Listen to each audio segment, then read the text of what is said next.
They called her the spare daughter, the one you married off quietly, if at all. Alara Whitcomb had spent 23 years being invisible in her own home, watching her radiant sister Cordelia collect admirers like jewels while she collected books nobody cared about.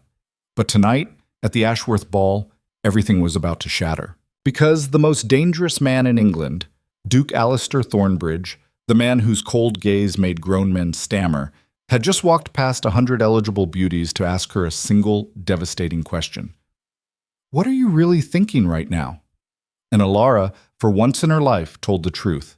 If you want to see how a forgotten daughter becomes the most powerful woman in society, stay until the end. Like this video and comment which city you're watching from. The Whitcomb household ran on a simple hierarchy. Cordelia first, everyone else never. Alara had understood this since she was 7 years old, the day her mother stopped braiding her hair. Not dramatically, there was no fight, no tears.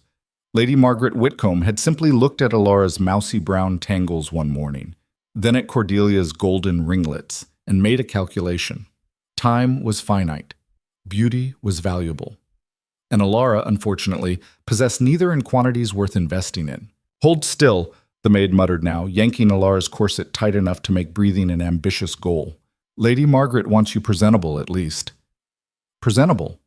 The word tasted like ash. Not beautiful, not stunning, not even pretty. Just acceptable enough not to embarrass the family. Through the wall, Alara could hear her mother's voice rising in theatrical delight.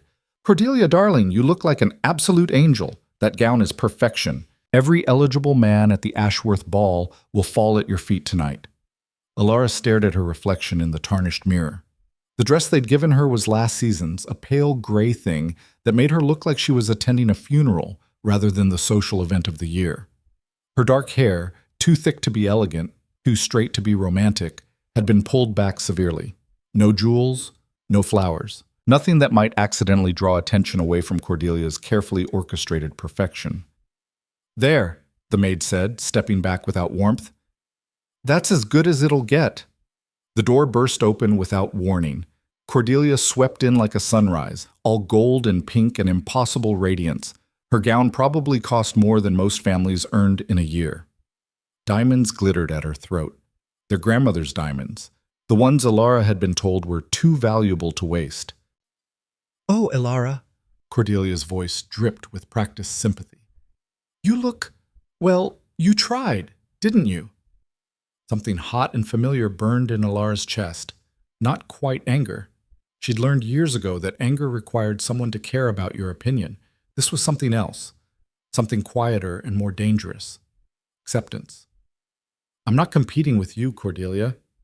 "Of course you're not," her sister laughed, checking her reflection from 3 different angles. "That would be rather absurd, wouldn't it? No, tonight is about me securing the Earl of Harrington. Father says his estate is magnificent, and apparently he's particularly fond of blondes." She turned, her expression shifting to something almost kind. "You'll probably end up with Mr. Wickham eventually. He's looking for a sensible wife, someone to manage his accounts and stay quiet at dinner parties." Alara's fingers tightened on her skirt. Mr. Wickham was 63, had buried 2 wives already, and smelled perpetually of onions and regret. How fortunate for Mr. Wickham. Cordelia missed the sarcasm entirely. "That's the spirit.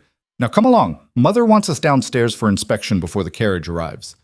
The inspection was exactly as humiliating as expected. Lady Margaret circled them both, her critical eye catching every flaw. She spent 15 minutes adjusting Cordelia's curls, her face glowing with pride. When she reached Alara, she barely paused. "Try to smile tonight. You always look so dour. And for heaven's sake, don't monopolize anyone's attention with your books and ideas. Men don't want intellectual conversation from unmarried women. They want charm." She sighed, looking Alara up and down with barely concealed disappointment. "At least try not to embarrass us." Lord Wickham didn't even look up from his newspaper. "The gray dress was a good choice, Margaret. Sets the right expectation." Alara felt something inside her crack. Not break, she'd been cracking for years. Just another small fracture in the foundation of who she'd convinced herself she was supposed to be. The carriage ride to Ashworth Manor was 40 minutes of hell. Cordelia chattered endlessly about her strategy for the evening. Which dances to accept, which to decline, how long to make the Earl wait before granting him a private conversation. Lady Margaret offered corrections and encouragement. Lord Whitcomb dozed. Nobody asked Alara a single question. She stared out the window at the darkness rushing past, her mind wandering to the book she'd hidden under her mattress. A treatise on philosophy that would scandalize her mother if discovered. Alara had read it 3 times already, memorizing passages about human nature and power and the masks people wore in society. "Alara!" Her mother's sharp voice snapped her back. "Are you even listening?" "Of course. Then what did I just say?" Alara had no idea. "You were advising Cordelia on how to manage the Earl's attention." Lady Margaret's eyes narrowed, but she let it pass. "Just try to blend into the wallpaper tonight. That's all we ask." Ashworth Manor blazed with light, music spilling from every window. Carriages lined the drive, depositing England's finest families onto the marble steps. Women glittered like constellations. Men strutted in their tailored finery. Everyone was here to see and be seen. The Whitcombs entered together, but the formation broke immediately. Cordelia and Lady Margaret swept toward the center of the ballroom, drawn like magnets to where the richest, most eligible men clustered. Lord Whitcomb disappeared toward the card room. Alara stood alone near the entrance, watching the performance unfold. Within minutes, Cordelia had gathered her usual circle of admirers. She laughed at their jokes, touched their arms with practiced delicacy, made each man feel like he was the only one who mattered. It was masterful, really. Alara had studied her sister's technique for years, not to copy it, but to understand it. Cordelia wasn't manipulative out of cruelty. She was simply playing the only game women of their class were allowed to play, and she played it perfectly. "Hiding already, Miss Whitcomb?" Alara turned to find Beatrice Ashworth, their host's daughter, approaching with a glass of champagne in each hand. Unlike most of society's darlings, Beatrice had always treated Alara with something resembling kindness. "Observing," Alara corrected, accepting the offered drink. "There's a difference." "Is there?" Beatrice's smile was knowing. "You always seem to be observing. Don't you ever want to actually participate?" "In what?" "The ritual humiliation of trying to attract male attention while pretending I don't care if I succeed or fail?"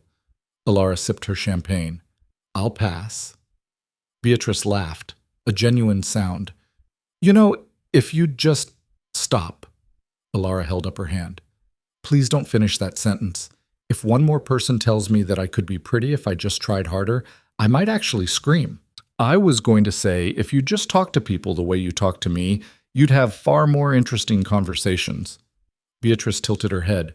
"You're not actually shy, are you? You just hate the performance." Something in Alara's chest loosened slightly. "The performance is exhausting." "Then don't perform." Beatrice gestured around the ballroom. "Half these people are completely miserable, you know. They just hide it better than you do." Before Alara could respond, a ripple of tension moved through the crowd. Conversations faltered. Heads turned. Even the orchestra seemed to play slightly quieter, as if the room itself was holding its breath. "Oh," Beatrice whispered. "He actually came." "Who?"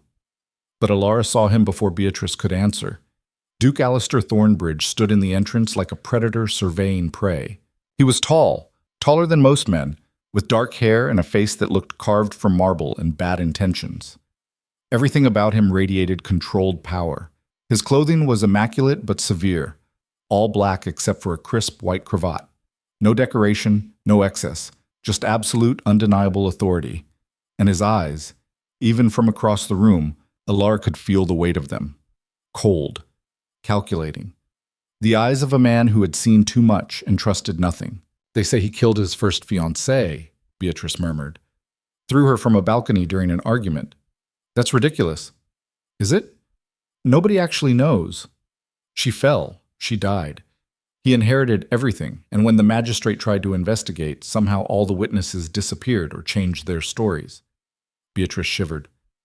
"He's only 32, but he controls half of England's shipping trade. People who cross him tend to lose everything. Their businesses, their reputations, their lives."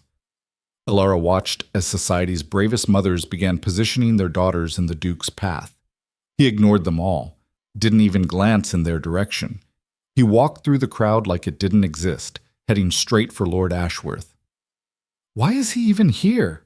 Alara asked. "I thought he never attended social events." "He doesn't. That's what makes this so strange. Father sent him an invitation as a courtesy. Everyone does, but nobody expected him to actually—" Beatrice's voice cut off abruptly, because the Duke had stopped walking. He stood perfectly still in the middle of the ballroom, and slowly, deliberately, his gaze swept across the room. It landed on Alara. For 3 heartbeats, everything ceased to exist except that stare.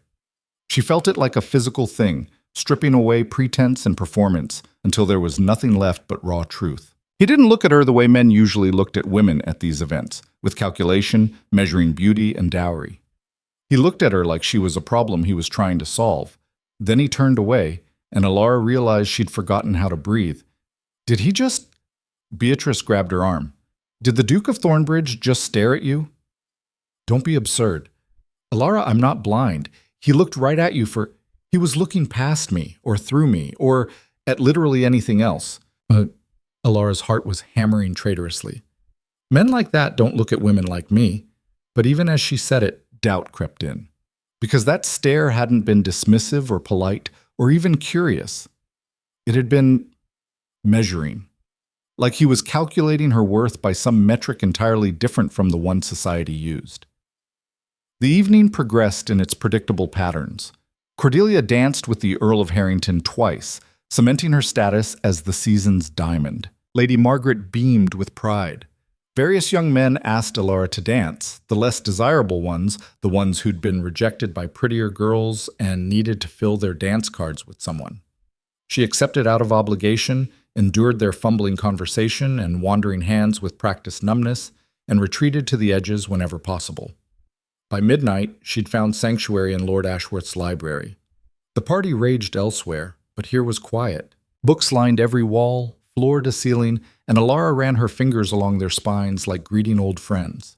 She pulled down a volume of essays on political economy, settled into a leather chair, and finally allowed herself to breathe. That's Thackeray's work. Alara jolted hard enough to drop the book. It tumbled to the floor with a damning thud. Duke Alastair Thornbridge stood in the doorway, still and silent as a wolf. Her brain screamed at her to stand, to curtsy, to apologize for trespassing in the library. Instead, she bent and retrieved the book, using the moment to force her heartbeat back under control. "You're familiar with Thackeray?" he asked. "I've read most of his publications." Alara's voice came out steadier than she'd expected. "His arguments about market forces are compelling, though I disagree with his conclusions about labor." The Duke stepped into the room, closed the door behind him. Every instinct Alara possessed screamed danger. "You disagree?" It wasn't quite a question. How unusual. Most women claim to find political economy terribly dull.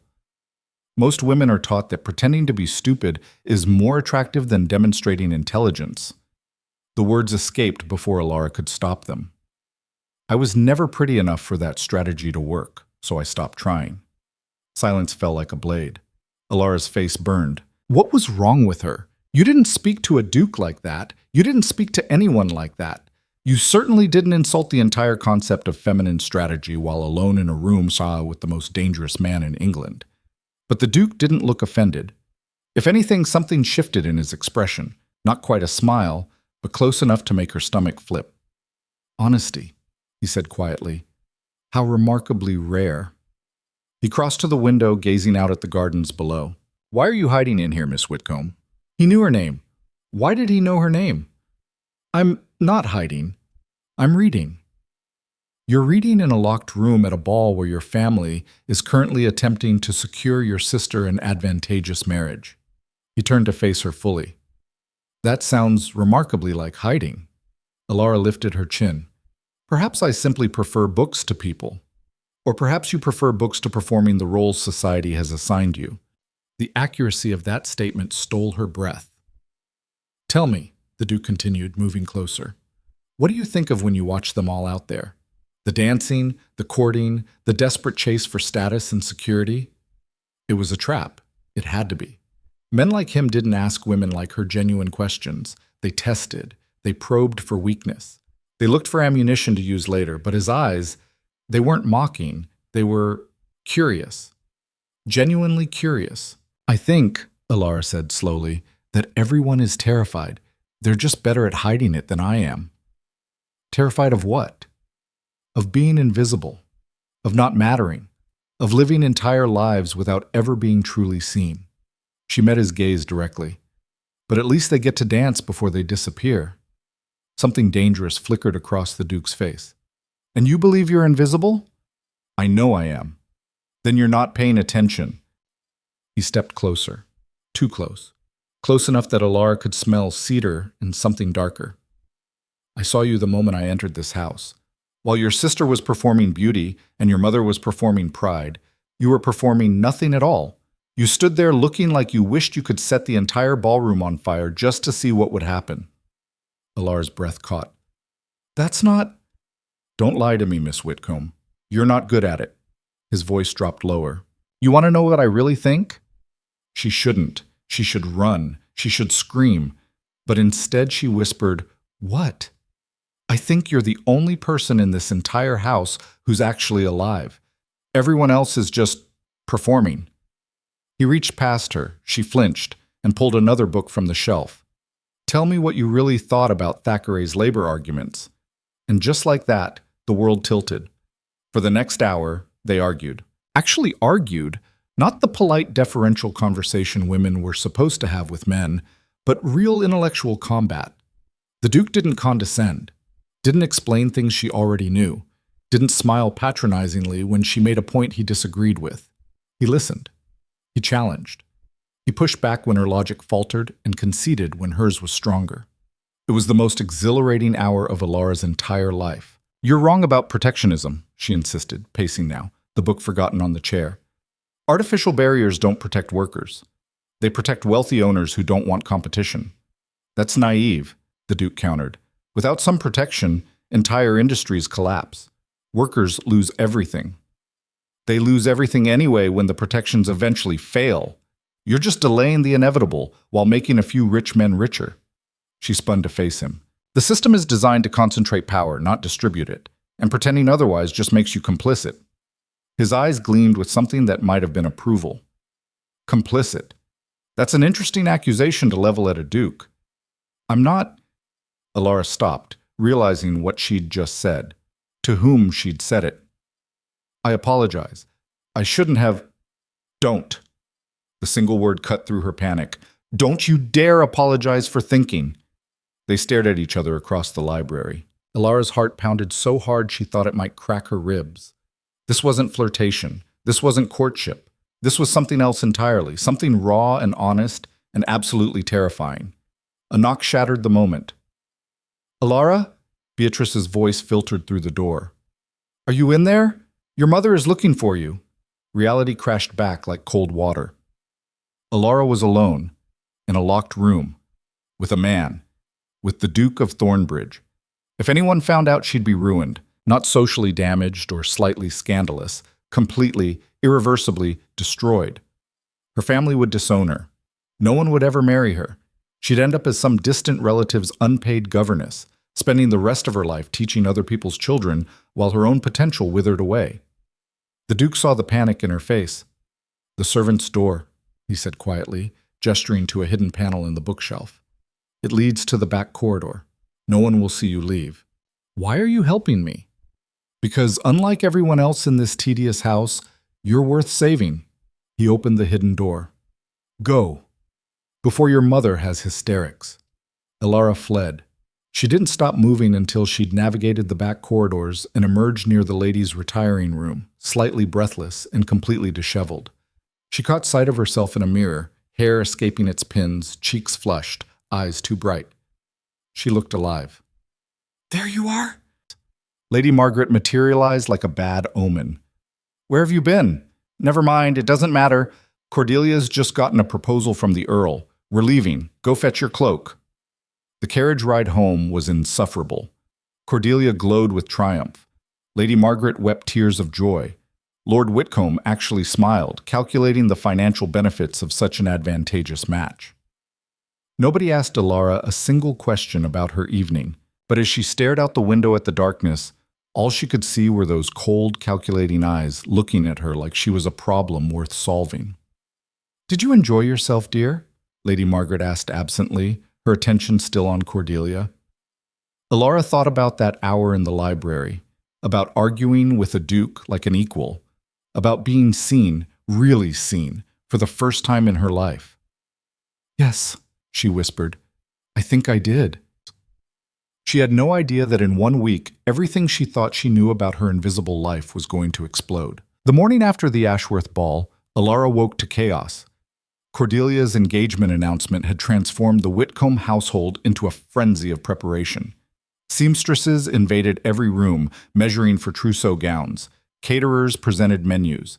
Lady Margaret floated through the halls like a general planning a military campaign, her voice shrill with commands and corrections. Nobody noticed when Alara slipped out to the gardens with her book. She tried to read. The words blurred. All she could think about was that library, that conversation, those eyes that had looked at her like she mattered. She kept replaying it, searching for the moment when she'd imagined his interest. Because surely she had. Men like the Duke of Thornbridge didn't notice women like her. That was simply how the world worked. "Miss Whitcomb?" Alara's book tumbled into the fountain. She lurched forward to grab it, succeeding only in soaking her sleeve to the elbow. The Duke stood at the garden gate, perfectly composed in riding clothes that probably cost more than her entire wardrobe. In daylight, he was somehow more imposing, all sharp angles and controlled power. "Your Grace." She fumbled into something resembling a curtsy, dripping water onto the gravel. "I wasn't expecting, that is, we don't usually receive." "I came to call on your father." His expression revealed nothing. "Regarding a business matter." "Oh." Disappointment crashed through her chest, sharp and ridiculous. Of course it was business. What else would it be? "He's in his study. The butler can—" "I've already concluded that meeting." He stepped closer. "I wondered if you might walk with me. The gardens appear extensive." Alara's brain stuttered to a halt. "Walk with you? Is that not what people do? Walk together? Discuss things?" The faintest trace of amusement touched his mouth. "Or have I misunderstood social conventions?" "No, I just—" She glanced back at the house. Through the windows, she could see her mother directing 2 maids carrying bolts of fabric. "My family is rather occupied with wedding preparations." "Then they won't miss you." It wasn't a question. It was a statement of fact, delivered with the casual certainty of someone who had never been told no in his entire life. He was right, of course. They wouldn't miss her. They never did. "All right," Alara heard herself say. They walked in silence for several minutes. Alara kept waiting for him to speak, to explain why he was here, what he wanted. But the Duke seemed content to simply exist beside her. It was unnerving. "You're wondering why I came," he said finally. "That would be the normal question, yes." "I told you. Business with your father." "At 8 in the morning? On a Sunday?" Alara stopped walking. "Your Grace, I may be invisible in most social contexts, but I'm not actually stupid." That definitely wasn't amusement now. It was something warmer. "No, you're decidedly not stupid, which is precisely why I came." "I don't understand." "Our conversation at the Ashworth ball was the first interesting exchange I've had in approximately 3 years. He turned to face her fully. "I find myself curious about what other conversations might follow." Alara's heart started doing dangerous things. "You want to talk to me? Is that so difficult to believe?" "Yes, actually. People don't seek me out for conversation. They seek out Cordelia for beauty, or my father for connections, or my mother for social advancement. I'm just the spare daughter nobody knows what to do with." "Then everyone else is remarkably short-sighted." He resumed walking. "Tell me what you think about the current state of Parliament." For the next hour, they debated politics, philosophy, literature, economics, every topic polite society deemed inappropriate for mixed company. The Duke challenged every assumption she made, pushed back on her arguments, demanded she defend her positions with logic rather than emotion. It was magnificent. "You're wrong about reform," Alara insisted, her voice rising with passion. "Gradual change just gives those in power more time to consolidate their control. Real transformation requires disruption. Disruption leads to chaos. Look at France." France proves my point. They waited too long for gradual reform, let inequality fester, and then violence became inevitable. She spun to face him. You can't ask starving people to wait patiently while their oppressors debate whether they deserve crumbs. The Duke stopped walking, looked at her with an expression she couldn't decipher. You have no idea how extraordinary you are, do you? Heat flooded Ilara's face. I'm not. Don't. His voice cut through her reflexive denial. Don't diminish yourself. It's beneath you. Before she could respond, Cordelia's voice shattered the moment. Ilara, what on earth are you doing? Her sister stood on the terrace, resplendent in a morning gown that probably required 3 maids to fasten. Behind her, Lady Margaret's face had gone pale. Your Grace. Cordelia executed a perfect curtsy, her smile dazzling. What an unexpected pleasure. I hope my sister hasn't been boring you with her peculiar interests.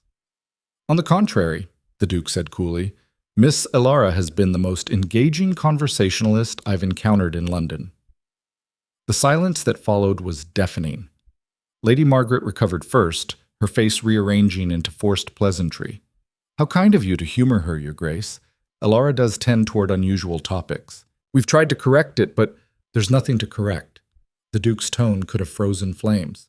Your daughter possesses a remarkable intellect. You should be proud. He bowed, to Ilara, not Cordelia, and departed before anyone could respond. The moment his horse disappeared down the drive, Lady Margaret descended like a storm. What were you thinking? She grabbed Ilara's arm hard enough to bruise. Walking alone with a man? With the Duke of Thornbridge? Do you have any idea what people will say? We were in the garden, in full view of the house. That's not the point. You're not... Her mother's face twisted with frustration. You're not Cordelia. You can't afford to take such liberties. One wrong move and you'll ruin what little prospects you have left. Mother, we were just talking. Men like that don't just talk to women like you. Lady Margaret's voice rose to a shriek. He was being polite, humoring you, and you were too foolish to see it. Cordelia laid a gentle hand on their mother's arm. Mama, don't upset yourself. I'm sure the Duke was simply being charitable. You know how wealthy men are. They sometimes indulge the less fortunate out of noblesse oblige. The words were kind. The delivery was poison. You're probably right, darling. Lady Margaret took a breath, composing herself. Ilara, go to your room. And for heaven's sake, don't embarrass us like this again. Ilara fled. She spent the rest of the day locked in her bedroom, humiliation burning through her veins. They were right, weren't they? Of course they were. The Duke had been humoring her, entertaining himself with the novelty of a woman who could discuss philosophy instead of fashion. She'd been ridiculous to think it meant anything more. Except he'd looked at her like she mattered. He'd sought her out. He'd defended her to her own mother. Unless that was just more performance, more aristocratic game playing she was too naive to recognize. The knock on her door came after dark. Go away, Ilara called. It's Beatrice. Ilara unlocked the door. Beatrice swept in, her face flushed with excitement and something darker. You need to hear this. She closed the door firmly. The entire city is talking about you. Ilara's stomach dropped. What? The Duke of Thornbridge was seen walking with you in your gardens this morning, alone, for over an hour. Beatrice paced the small room. Do you understand what that means? That I'm ruined? That depends entirely on his intentions. Beatrice grabbed her hands. Ilara, men like the Duke don't waste time on casual flirtations. If he sought you out, if he spent that much time with you publicly, he's making a statement. What kind of statement? That you're worth his attention. Beatrice's eyes gleamed. Half the mothers in London are having hysterics. Their daughters spent months trying to catch his eye, and he ignored them all. Then he shows up at your house specifically to see you. He said it was business with my father. And you believed him? Beatrice laughed. Oh, Ilara, the Duke of Thornbridge doesn't conduct morning business calls. He sends lawyers for that. He came to see you, and everyone knows it. Fear and hope warred in Ilara's chest. Even if that's true, it doesn't mean anything. He probably just wanted someone to argue with. Then why is he coming to the Pemberton dinner party tomorrow night? Ilara's breath stopped. What? I heard it from Charlotte Pemberton herself. The Duke never accepts dinner invitations. Never. But when he heard your family was attending, he sent an acceptance within the hour. Beatrice squeezed her hands. Whatever's happening here, it's not nothing. After Beatrice left, Alara couldn't sleep. She lay awake, staring at the ceiling, trying to make sense of everything. Part of her wanted to believe Beatrice was right, that the Duke's interest was real, significant, something more than aristocratic boredom. But another part, the part shaped by 23 years of invisibility, whispered that this was exactly how girls like her got destroyed, by believing, even for a moment, that they deserved more than society had allocated them. The Pemberton dinner was a nightmare before it even began. Lady Margaret dressed Cordelia like a porcelain doll, draping her in silk and sapphires. She spent 3 minutes on Alara's appearance, sighing heavily throughout. "Just try not to speak unless spoken to," her mother instructed in the carriage. "And if the Duke addresses you, be brief and demure. Don't bore him with your opinions." "Why would the Duke address her?" Cordelia asked, genuinely confused. "Surely he'll be seated near the important guests." Lady Margaret's expression suggested she agreed, but was trying not to say it aloud. The Pemberton mansion glittered with wealth. 40 guests gathered in the drawing room before dinner, champagne flowing, conversation sparkling. Alara positioned herself near a window, hoping to avoid notice. She lasted approximately 7 minutes. "Miss Whitcomb." The Duke materialized beside her like smoke, impeccably dressed in black and white. The conversations around them stuttered. People turned to stare. "Your Grace?" Alara curtsied, acutely aware of every eye in the room watching them. "I was hoping we might continue our discussion from yesterday." His voice carried across the room, deliberate and clear. "You were saying something about the relationship between property rights and individual liberty." Alara's mind went blank. He wanted to debate political philosophy? Here? In front of London's elite? That is... She glanced at her mother, whose face had turned an alarming shade of purple. "Perhaps this isn't the appropriate venue for such topics." "Why not?" He tilted his head, genuine curiosity in his expression. "Are we all so boring that we can't discuss anything more stimulating than weather and scandal?" Lady Pemberton, their hostess, laughed nervously. "Your Grace, surely you don't expect young ladies to hold forth on political matters?" "I expect Miss Alara specifically to hold forth with considerable intelligence and insight." He turned back to Alara. "Unless you disagree with my assessment?" It was a trap. If she stayed silent, she proved his faith in her misplaced. If she spoke, she defied every social convention her mother had spent years trying to drill into her. Across the room, Cordelia watched with wide, shocked eyes. Lady Margaret looked like she might faint. Lord Whitcomb had gone very still. Alara lifted her chin. "I think, Your Grace, that property rights divorced from ethical considerations become tools of oppression. A man who owns land has power over those who don't, regardless of the moral legitimacy of that ownership." Silence fell like a guillotine. Then the Duke smiled, actually smiled, full and genuine and devastating. "Precisely.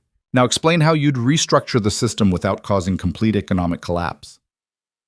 And just like that, they were arguing again. Really arguing, their voices rising with passion, neither giving ground. The other guests stood frozen, watching this impossible scene unfold. A duke and an invisible daughter debating like equals in the middle of a society dinner party. "You're being deliberately obtuse," Alara said, forgetting entirely where she was. "Just because change is difficult doesn't mean the current system isn't fundamentally unjust. And just because something is unjust doesn't mean revolution is the answer." The Duke's eyes blazed. "You can't burn everything down and hope something better grows from the ashes." "Why not? What if the foundation itself is rotten?" "Then you risk destroying innocent people along with the corruption. You risk destroying them anyway by maintaining systems designed to exploit them." Someone cleared their throat loudly. Lord Pemberton stepped forward, his face carefully neutral. "Perhaps we should move to the dining room?" The seating arrangement was agony. Protocol demanded Alara be placed near the bottom of the table, far from the Duke. But as they filed in, the Duke simply walked to where her place card sat and remained standing beside her chair. "Your Grace," Lady Pemberton stammered, "your seat is at the head of the table, beside Lady Cordelia." "I'd prefer to sit here. But the protocols are tiresome." He pulled out Alara's chair. "Shall we?" The scandal rippled through the room like a shockwave. You couldn't just abandon seating arrangements. You couldn't just decide protocol didn't apply to you. Except apparently, if you were the Duke of Thornbridge, you absolutely could. Dinner was excruciating. The Duke continued treating Alara like an intellectual equal, asking her opinions, challenging her assumptions, listening to her responses with genuine interest. Meanwhile, the rest of the table watched in frozen horror, unable to intervene but clearly desperate to. Cordelia picked at her food, her perfect smile growing strained. Lady Margaret had stopped eating entirely, her knuckles white around her fork. And the whispers multiplied like locusts, buzzing from guest to guest. Did you see? I can't believe what could he possibly? She's not even pretty. That last one came from Margaret Hastings, wife of a baron, her voice just loud enough to carry. Alara felt the words like a slap. The Duke's fork clattered against his plate. The sound silenced the entire table. I apologize, he said, his voice deadly quiet. I thought I heard someone comment on Miss Alara's appearance, but surely I was mistaken. Surely no one at this table would be so crass as to reduce a woman to her physical attributes while ignoring her considerably more valuable intellectual gifts. Margaret Hastings went white. Because if someone did say such a thing, the Duke continued, I would be forced to conclude they were either profoundly stupid or willfully ignorant. And I prefer to think better of the company I keep. The silence was absolute. Then Lady Pemberton laughed, high and brittle. More wine, anyone? Charles, do tell that amusing story about your hunting trip. The conversation lurched back to life, but the damage was done. The Duke had just publicly defended Alara. Not politely, not diplomatically. He'd essentially called Margaret Hastings an idiot in front of London's elite. For Alara. For invisible, forgettable, unremarkable Alara. After dinner, the men retreated to smoke while the women gathered in the drawing room. Alara tried to disappear into a corner, but the other women circled like sharks. How fascinating, Charlotte Pemberton said, her smile sharp as glass. The Duke seems quite taken with you, Miss Whitcomb. He's just being polite. Polite? Margaret Hastings' voice dripped venom. My dear, the Duke of Thornbridge is never polite. He's strategic, and one must wonder what strategy requires such attention to someone so unremarkable. Cordelia stepped forward, her voice gentle but firm. Now, Mrs. Hastings, there's no need to be unkind. I'm sure the Duke simply enjoys intellectual conversation. My sister is quite well read. The words were meant to defend. They landed like condescension. Lady Pemberton tilted her head, studying Alara like a specimen under glass. Tell me, Miss Whitcomb, what exactly are your intentions regarding the Duke? My intentions? I don't have any intentions. I barely know him. And yet he sought you out twice now, very publicly. Her eyes narrowed. Some might think you're being rather calculating. Using your unconventional approach to attract attention, you couldn't gain through more traditional means. Heat flooded Alara's face. I'm not trying to attract anyone's attention. Aren't you? Margaret Hastings moved closer. It's rather convenient, isn't it? Your beautiful sister secures an engagement, and suddenly you're playing the intellectual to catch an even bigger prize. One might even call it manipulative. That's not... I would never... Ladies!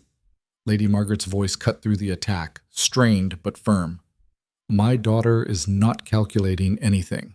The Duke's interest, whatever its nature, is entirely his own doing. Of course. Charlotte Pemberton's smile never wavered. We're just concerned, Lady Margaret. The Duke's reputation is complicated. There are stories about his first fiancée, her unfortunate fall, the investigation that never quite concluded. She turned to Alara. I'd hate to see another young woman meet a tragic end. The threat hung in the air like poison. Before Alara could respond, the drawing room doors opened. The men filed back in, and the Duke's eyes found her immediately. He crossed the room without acknowledging anyone else. Miss Whitcomb, would you walk with me on the terrace? It wasn't really a question, but Lady Pemberton stepped between them, her smile strained. Your Grace, perhaps Miss Cordelia would enjoy the fresh air. She's just become engaged, and I'm sure would love to share her happy news. I'm certain Miss Cordelia has shared her news with everyone who matters. His gaze never left Alara. I'm asking Miss Alara. The room held its breath. Alara should say no, should protect herself from this dangerous attention. But she looked at the Duke's outstretched hand and thought about that library, those conversations. The first time in her life anyone had looked at her like she was worth something. She took his hand. The terrace was blessedly empty. Moonlight silvered the garden below, and Alara could finally breathe without feeling like she was suffocating under the weight of judgment. "I apologize for causing you distress," the Duke said quietly. "You didn't cause anything. You just noticed me. That's apparently scandalous enough." "They're afraid," Alara laughed bitterly. "Of me? That's absurd." "Not of you, of what you represent." He turned to face her. "You're everything they pretend doesn't exist. Intelligence without beauty. Substance without performance. Truth without decoration. It terrifies them because it reveals how empty their own lives are." "That's a very generous interpretation of people finding me weird and unmarriageable." "Is that what you think you are?" The question landed like a punch. Alara wanted to look away but found she couldn't. "I think," she said slowly, "that I've spent my entire life being told I'm too much of the wrong things and not enough of the right ones. Too opinionated, too serious, too plain, not charming enough, not graceful enough, not valuable enough." Her voice cracked. "And now you're here, treating me like I matter, and I don't know what to do with that because it feels like a trick, and I'm just waiting for the part where you laugh and tell me I was stupid to believe it." The Duke moved closer. Close enough that she could see the shadows in his eyes, the exhaustion etched into his features. "I don't laugh at people," he said quietly. "I watched my first fiancé die, and I've spent 5 years being blamed for it by people who'd rather believe I'm a murderer than accept that sometimes terrible things just happen. I've learned that truth is a luxury most people can't afford. They'd rather live in comfortable lies." "What happened to her?" "Victoria?" His jaw tightened. "She had a seizure. On the balcony. She fell before I could reach her. But there were no witnesses, so people invented their own story. One where I pushed her, where I wanted her dead for her inheritance, where I'm a monster in expensive clothes." He met Alara's eyes. "I'm not asking you to believe me. I'm telling you that I understand what it means to be seen as something you're not, to have people decide who you are before you ever speak." Alara's breath caught. "Why are you telling me this?" "Because you asked. Because you're the first person in 5 years to look at me like I'm human instead of dangerous." He reached out slowly, giving her time to step back. When she didn't, his fingers brushed her cheek. "Because when I talk to you, I remember what it feels like to be alive instead of just existing." The terrace doors burst open. Lord Whitcomb stood there, his face purple with rage.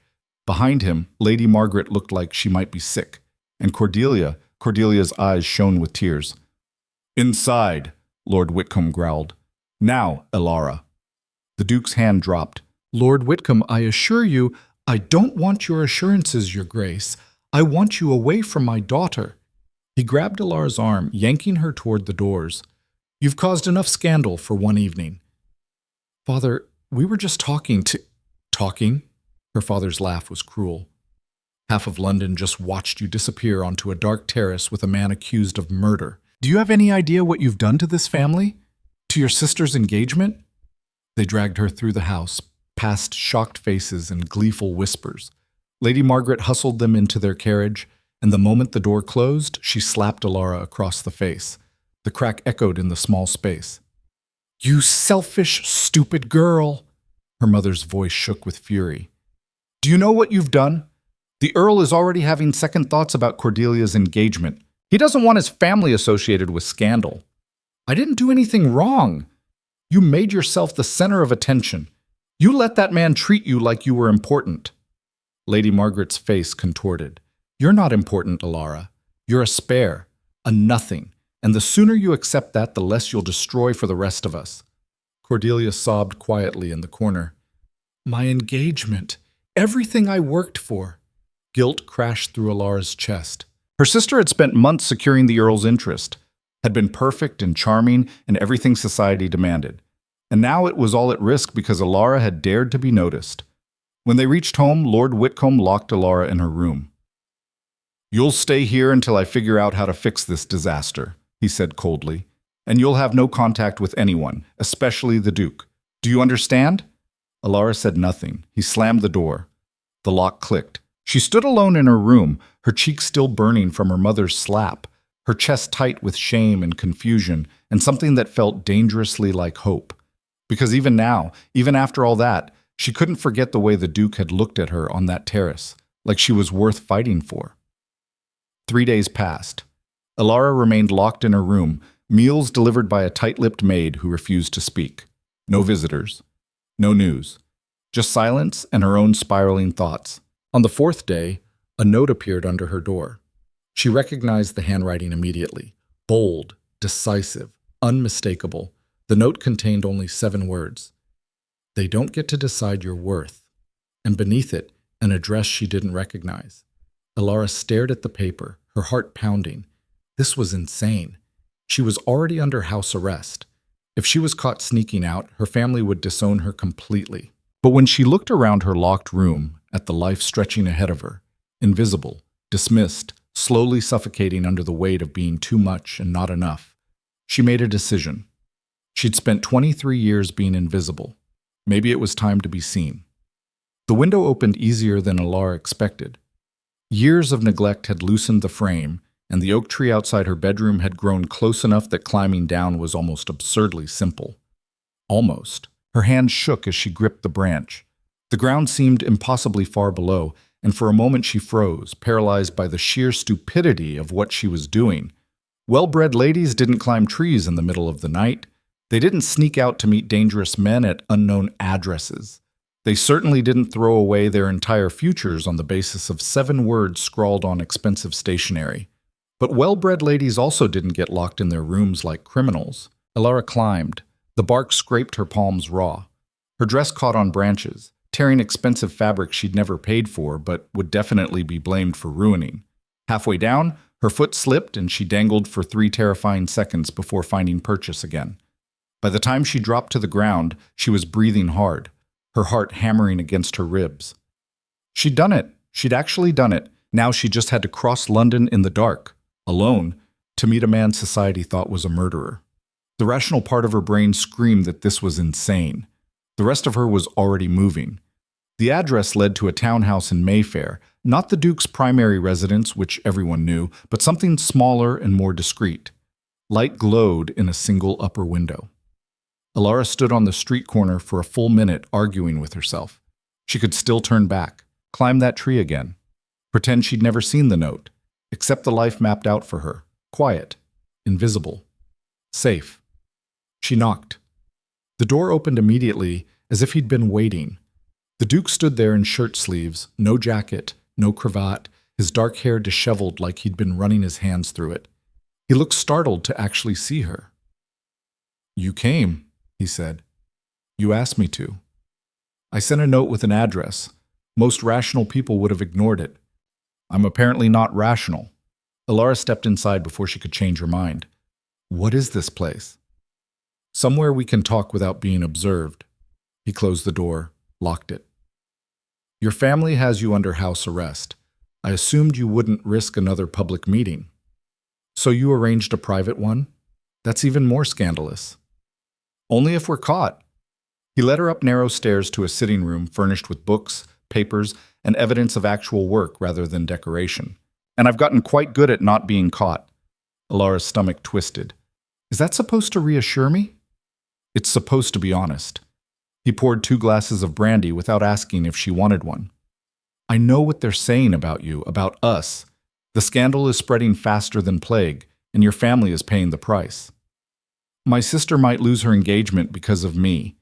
Your sister might lose her engagement because the Earl of Harrington is a weak man who cares more about social opinion than his own supposed affections." The Duke handed her the brandy. "That's not your fault. My mother thinks it is. My father locked me in my room, and Cordelia—" Her voice cracked. "Cordelia cried for 2 days. Did anyone ask what you wanted?" The question landed like a physical blow. Alara stared at him, the brandy glass cold in her hands. "What I wanted was never relevant. It's relevant to me." He sat across from her, his gaze steady and unflinching. "So I'm asking, what do you want, Alara?" No one had ever asked her that, not once, not in 23 years. I don't know, she whispered. I don't even know how to want things. I've spent my whole life learning not to. Then learn now. He leaned forward. If nothing else mattered, not your family, not society, not scandal or reputation or any of it, what would you choose? The answer came before she could stop it.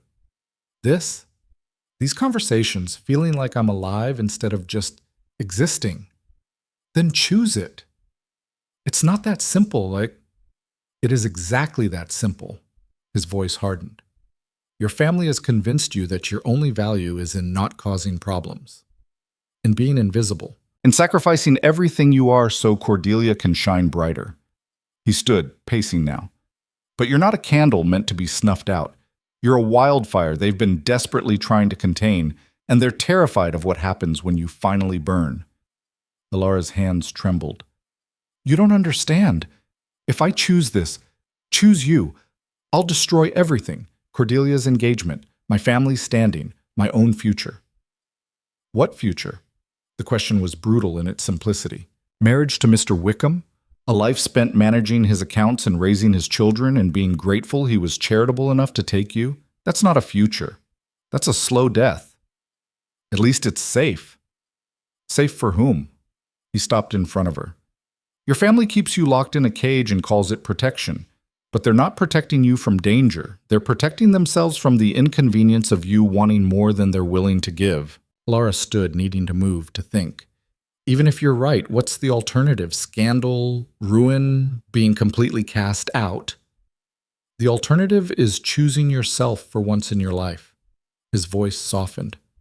I'm not offering you safety, Alara. I'm offering you freedom. And yes, it comes with a price. Everything worth having does. What about you? The question burst out before she could stop it. What do you get from this? Why risk your reputation on someone like me? Because I've spent 5 years being treated like a monster. His jaw tightened. And then I met someone who looked at me like I was human. Do you have any idea how rare that is? How valuable? They stared at each other across the small room. Outside, London slept. But in here, everything felt balanced on a knife's edge. They'll destroy you, Alara said quietly. Society will turn on you even more viciously than they already have. Your business connections, your political influence, all of it will be threatened if you pursue this. Let them try. His smile was sharp and dangerous. I didn't build my empire by being safe, and I'm not about to start now. You're insane. Probably. He moved closer. But so are you, or you wouldn't have climbed out your window in the middle of the night to meet me. Alara laughed. Actually, laughed, high and slightly hysterical. This is madness. All of it.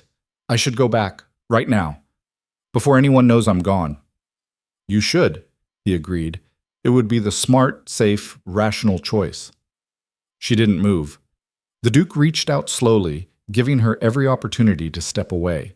His fingers brushed her jaw, tilting her face up to meet his gaze. I'm going to ask you something, he said quietly, and I need you to be completely honest with your answer. Can you do that? Alara nodded, not trusting her voice. Do you feel anything when you're with me? Anything beyond intellectual stimulation and shared conversation? Her breath caught. This was dangerous territory. Admitting feelings made them real, gave them power. But his eyes demanded truth, and she found she couldn't lie. Yes, she whispered.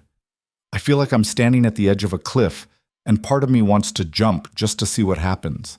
And the other part is terrified I'll hit the ground and shatter into pieces too small to ever put back together. His thumb traced her cheekbone. What if I told you I feel exactly the same way? Before she could respond, something crashed downstairs. They both froze. Footsteps pounded up the stairs, multiple sets moving fast. The Duke shoved Alara behind him just as the door burst open. Lord Whitcomb stood there, flanked by 2 constables and 3 men Alara didn't recognize. Her father's face was purple with rage. Step away from my daughter, he snarled. The Duke didn't move. Lord Whitcomb, to what do I owe this dramatic intrusion? Don't play games with me, Thornbridge.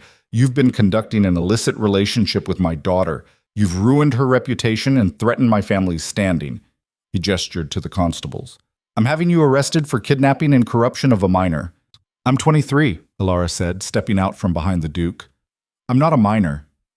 Be silent, her father's voice cracked like a whip. You have no idea what you've done. What he's done to you. He's done nothing except treat me like a human being. One of the constables moved forward, but the Duke held up a hand.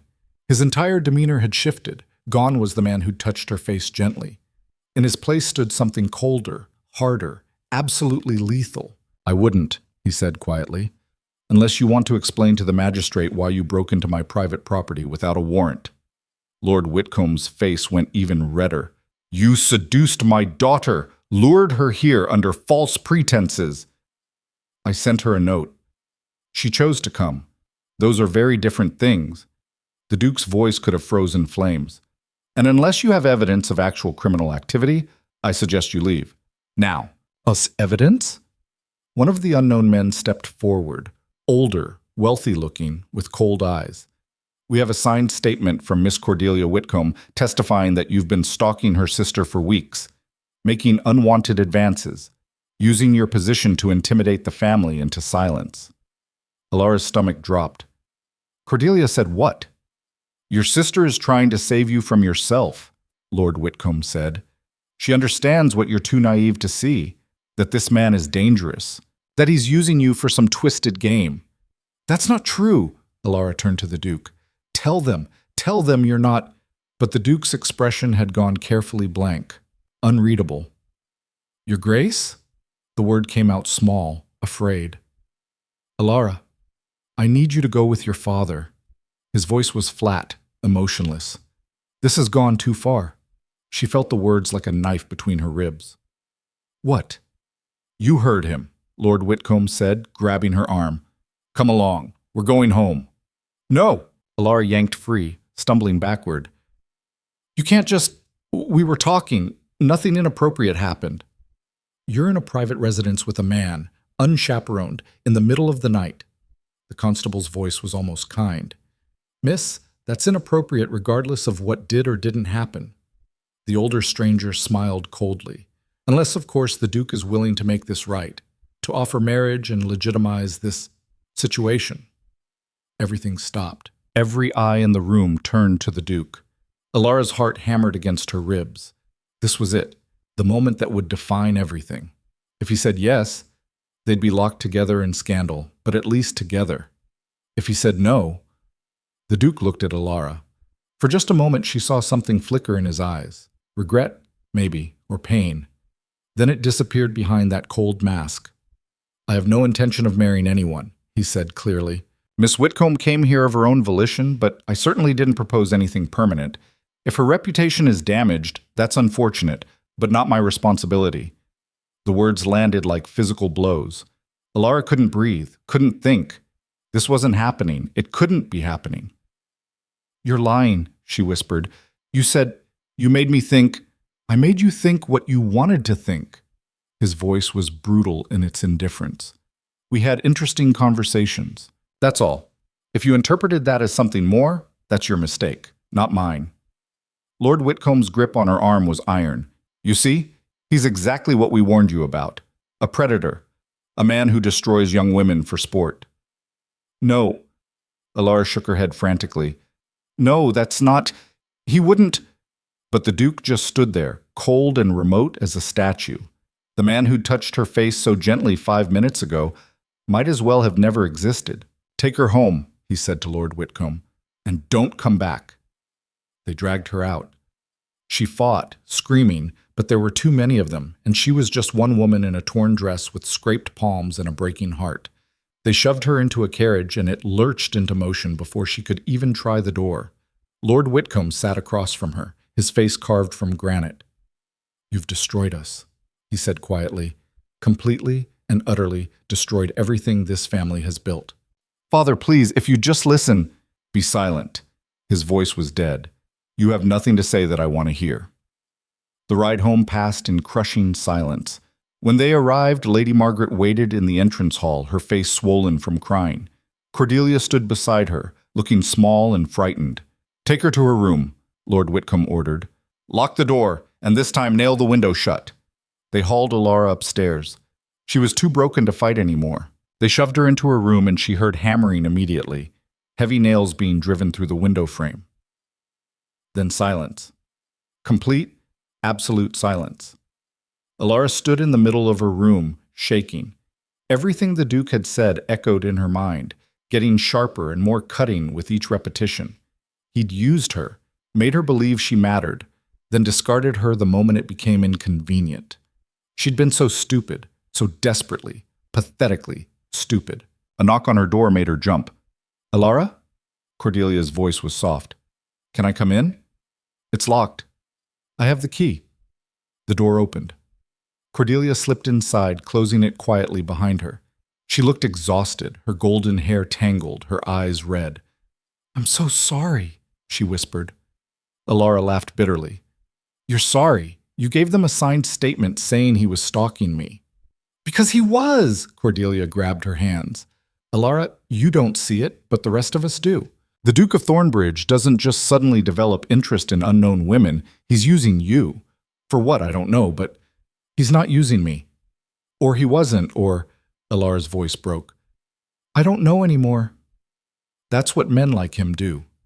Cordelia's voice was gentle but firm. "They make you doubt everything you know. They isolate you from your family, make you think we're the enemy, that we don't understand." She squeezed Alara's hands. "But I do understand. I understand better than you think." Something in her tone made Alara look up. "What do you mean?" Cordelia hesitated, then sighed. "The Earl of Harrington, he's not the man I thought he was. During our engagement, he's shown me things, said things, made it clear that he expects me to be decorative and obedient and nothing else." Her eyes filled with tears. "I thought I was so clever, securing such an advantageous match. But I've just sold myself into a prettier cage." Cordelia, but at least I'll be safe. At least I'll have security and status and a position in society." She wiped her eyes. "What does the Duke offer you? Scandal? Ruin? A life as his mistress until he tires of you?" "He offered me freedom." "Freedom to do what? Be destroyed?" "Alara, there's no happy ending here. Even if he married you, which he won't, you'd be the Duchess everyone whispers about. The scandalous, inappropriate woman who trapped a duke through manipulation." Cordelia's voice turned desperate. "Please, please just let this go. Accept that it was a mistake and move forward." "Move forward to what? Marriage to Mr. Wickham?" "If necessary, yes." Cordelia's composure cracked. "At least you'd be respectable. At least you'd have a future instead of this destruction you're courting." Alara pulled her hands away. "You don't understand. I understand that you're throwing away everything for a man who just publicly denied you." Cordelia's voice rose. "He had the chance to save you, to make this right, and he chose not to. Doesn't that tell you everything you need to know?" It did. It told her exactly what she'd already known deep down, that she'd been a fool to hope for anything different. Cordelia left eventually, taking the key with her. Alara sat on her bed, staring at the nailed-shut window, and tried to figure out where everything had gone so catastrophically wrong. 3 days passed. No one came to see her except a maid bringing meals. No letters, no visitors, no information about what was happening beyond her locked door. On the 4th day, Beatrice appeared. 5 minutes, the maid said nervously.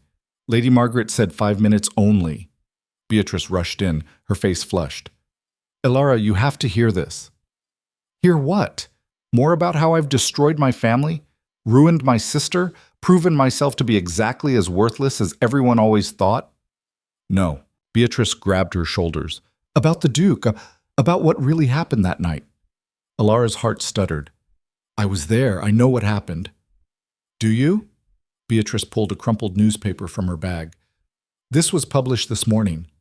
The headline screamed across the page, "Duke of Thornbridge exposes corruption scheme." Alara's hand shook as she read. The article detailed a complex web of blackmail and extortion involving several prominent families, including the Harringtons. The older man who'd been with her father that night was Lord Pemberton, who'd been using false testimony to force advantageous marriages and business deals. The Duke had been investigating for months, gathering evidence. And the night they'd arrested him, he'd been wearing a wire, recording everything. He wasn't rejecting you, Beatrice said quietly. He was protecting you. If he'd claimed you in front of those men, you'd have been caught up in the investigation. Your family would have been implicated, so he played the villain, made them think they'd won, then he destroyed them. Alora couldn't breathe. But he said what he needed to say to keep you safe. Beatrice pointed to another section.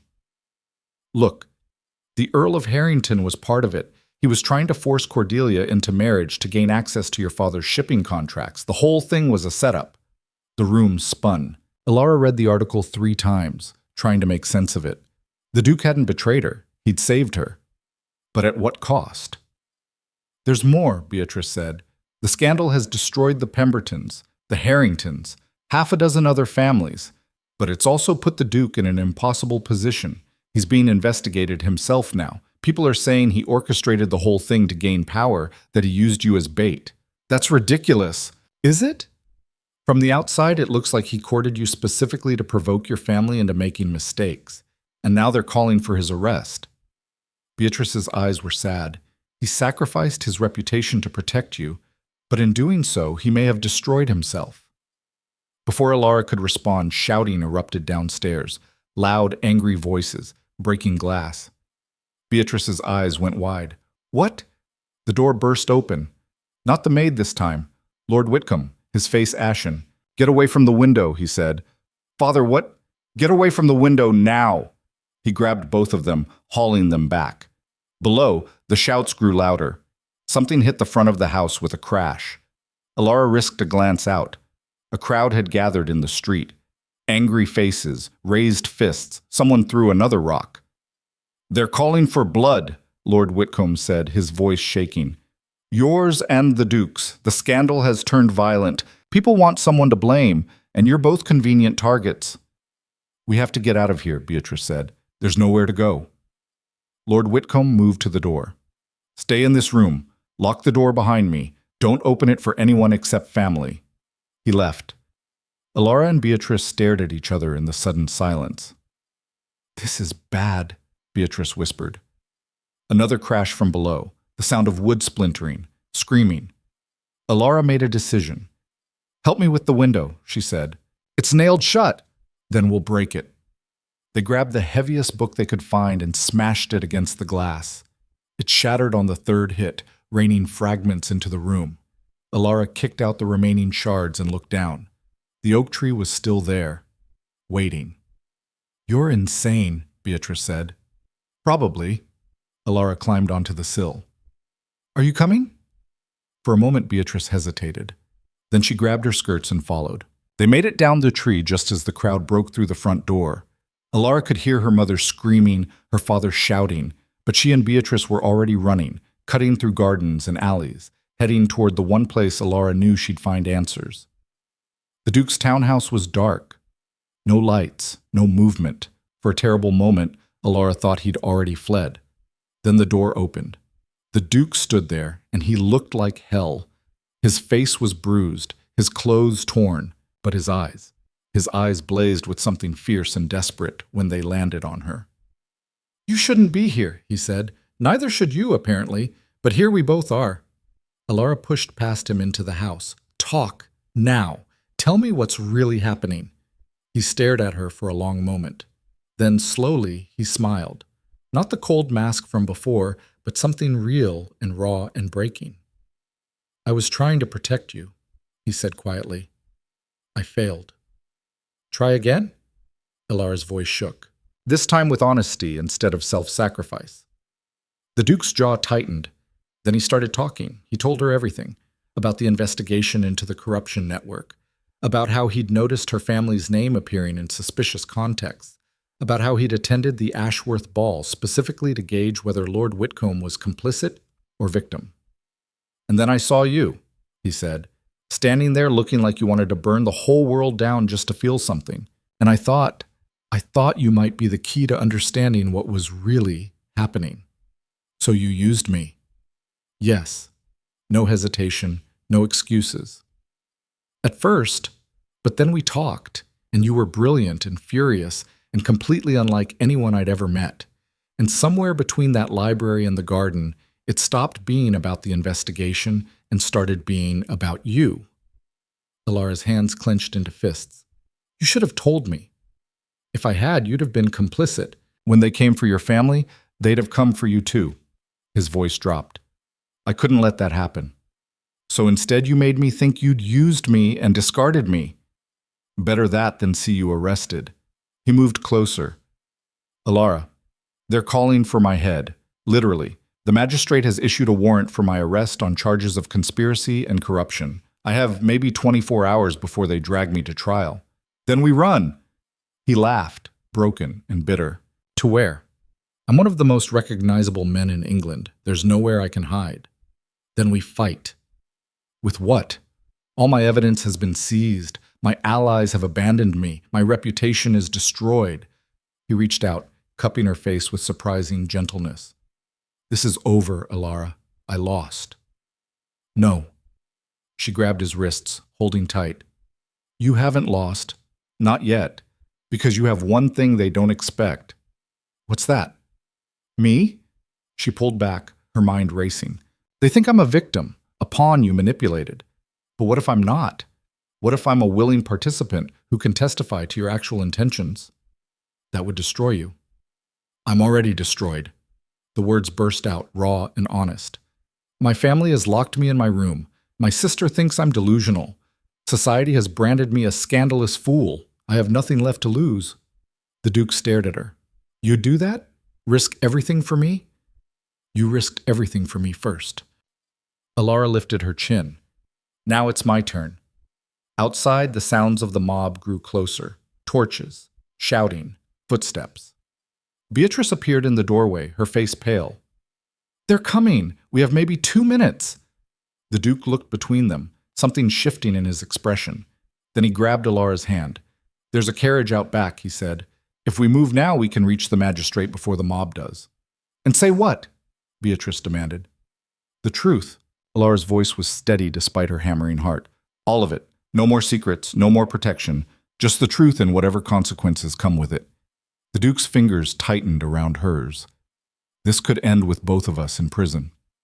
Then at least we'll be honest for once. She met his eyes. I'm done being invisible. Done being safe. If I'm going to burn so bright they'll see me from across the country. For the first time since she'd known him, the Duke smiled, full and genuine and absolutely devastating. Then let's burn, he said. They ran. The carriage hurtled through London's dark streets, wheels clattering over cobblestones loud enough to wake the dead. Alara gripped the seat to keep from being thrown against the walls as they took corners at speeds that would have horrified any sane driver. The Duke sat across from her, his jaw set, one hand braced against the window frame. Beatrice had stayed behind. Someone needed to tell Alara's family where she'd gone before they tore the city apart looking for her. This is insane, Alara said, not for the first time. You were the one who suggested it. I know. That's how I know it's insane. She peered out the window. Behind them, torchlight flickered. The mob was following, slower on foot but relentless. What happens if we don't reach the magistrate first? Then we'll have a very educational experience with mob justice. The Duke's voice was dry, but his eyes were hard. They'll probably hang me from the nearest lamppost and parade you through the streets as the innocent victim I corrupted. Charming.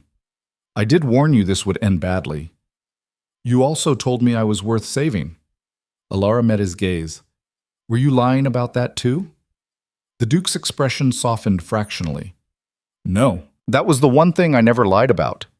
The carriage lurched to a stop outside an imposing stone building. The magistrate's office, dark except for a single light burning in an upper window.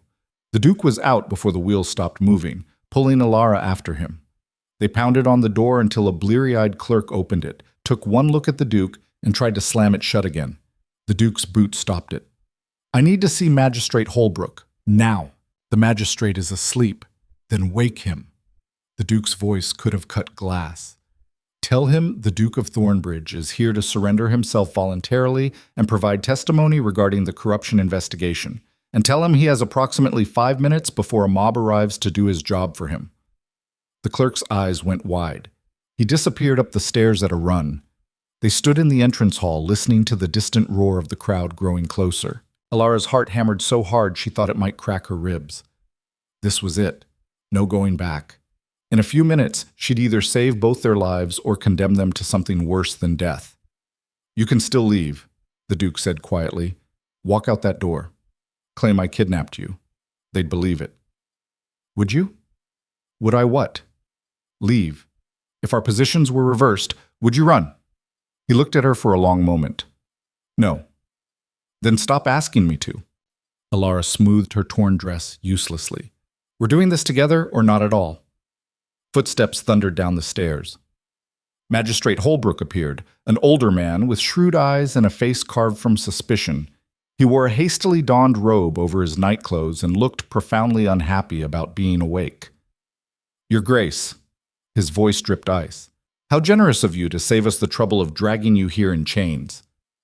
"I'm here to provide testimony," the Duke said. "Full disclosure of everything I know about the corruption network you've been investigating." "The corruption network you allegedly masterminded, you mean?" Holbrook descended the stairs slowly. "We have witnesses claiming you orchestrated the entire scheme to consolidate power and eliminate your enemies. Your witnesses are liars working for the people actually responsible." The Duke pulled a sealed envelope from his coat. "I have names, dates, transactions, and recorded conversations proving Lord Pemberton and the Earl of Harrington have been running an extortion ring for the past 7 years. Everything you need is in here." Holbrook didn't take the envelope. "Convenient. Too convenient. How do I know this isn't more manipulation?" "Because I'm giving you everything." The Duke's voice hardened. "Including evidence of my own initial involvement. I'm not claiming to be innocent. I'm claiming to have the proof you need to prosecute the right people." "And what about her?" Holbrook's gaze shifted to Alara. "Miss Whitcomb, isn't it? The young woman you've been publicly courting and privately ruining?" Heat flooded Alara's face, but she lifted her chin. "He hasn't ruined anything except my illusions about how this society actually works." "Is that so?" Holbrook's eyes narrowed. "You're aware your family has filed complaints claiming the Duke seduced and manipulated you into scandalous behavior?" "My family has spent my entire life trying to make me invisible." Alara's voice shook but held. "The Duke is the first person who ever looked at me like I was worth listening to. If that's manipulation, then I'll take it over their version of protection." Pretty words, but actions speak louder. Holbrook gestured to the window. Outside, the mob's roar was deafening now. "Half of London thinks you're a victim. The other half thinks you're a conspirator. Which is it?" "Neither." Alara stepped forward, putting herself between Holbrook and the Duke. "I'm a woman who made her own choices, and I'm here to testify to the truth, whether anyone wants to hear it or not." For a long moment, Holbrook studied her. Then he looked back at the Duke. "This evidence better be everything you claim," he said, finally taking the envelope. "Because if it's not, I'll see you both hang." He broke the seal and started reading. The silence stretched, broken only by the mob outside and the rustling of papers. Alara watched Holbrook's face change, skepticism giving way to shock, then grim satisfaction. "This is—" He looked up sharply. "You have Lord Pemberton on record admitting to bribing 3 magistrates and falsifying court documents." "I have him on record admitting to considerably worse than that." The Duke's voice was flat. "Keep reading." Holbrook did. Page after page, his expression darkening. When he reached the end, he set the documents down carefully, like they might explode. "If this is authentic," "It is." "Then we have a problem." Holbrook walked to the window, peering out at the torchlit crowd. "This implicates some of the most powerful families in England. The political fallout will be catastrophic." "Good." The Duke joined him at the window. "Let it burn. That's the only way to build something better." "You sound like a revolutionary." "I sound like someone who's tired of watching corruption dress itself up as propriety." A brick crashed through the window. Glass exploded inward, and all 3 of them ducked. Shouts erupted outside. The mob had arrived. "We need to move," Holbrook said sharply. "My office isn't equipped to withstand a siege."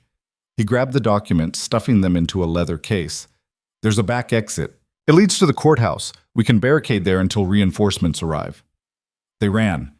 The back corridors were narrow and dark, twisting through the building's guts like a maze. Behind them, the sound of breaking wood and shattering glass echoed as the mob forced their way inside. Alara's skirts caught on corners, tore on rough stone.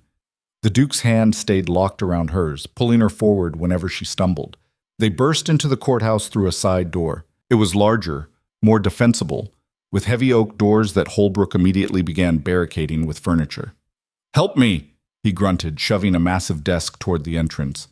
The Duke and Alara threw their weight against it. The desk scraped across marble floors, inch by painful inch, until it wedged against the doors just as fists began pounding on the other side. "Open up!" voices roared. "Give us the Duke! Give us justice!" "This is Magistrate Holbrook," he shouted back. "Disperse immediately or face charges of rioting and destruction of property." The pounding intensified. Something heavy slammed against the doors, a battering ram maybe, or just the combined weight of angry bodies. The barricade shuddered. "How long will that hold?" Alara asked. "Not long enough." Holbrook moved to his desk, pulling out official stationery and a pen. "I'm writing an emergency writ. If we survive the next hour, it'll authorize immediate arrests of everyone named in those documents." He started writing furiously. "But I need testimony. Sworn statements from both of you on record, detailing everything you know." "Now?" The Duke stared at him. "The mob is literally breaking down the door, which is exactly why we do it now. If they kill us, at least the truth dies on record instead of with us." Holbrook didn't look up from his writing. "Start talking. Duke, you first. How did you first become aware of the corruption network?" What followed was the strangest hour of Alara's life.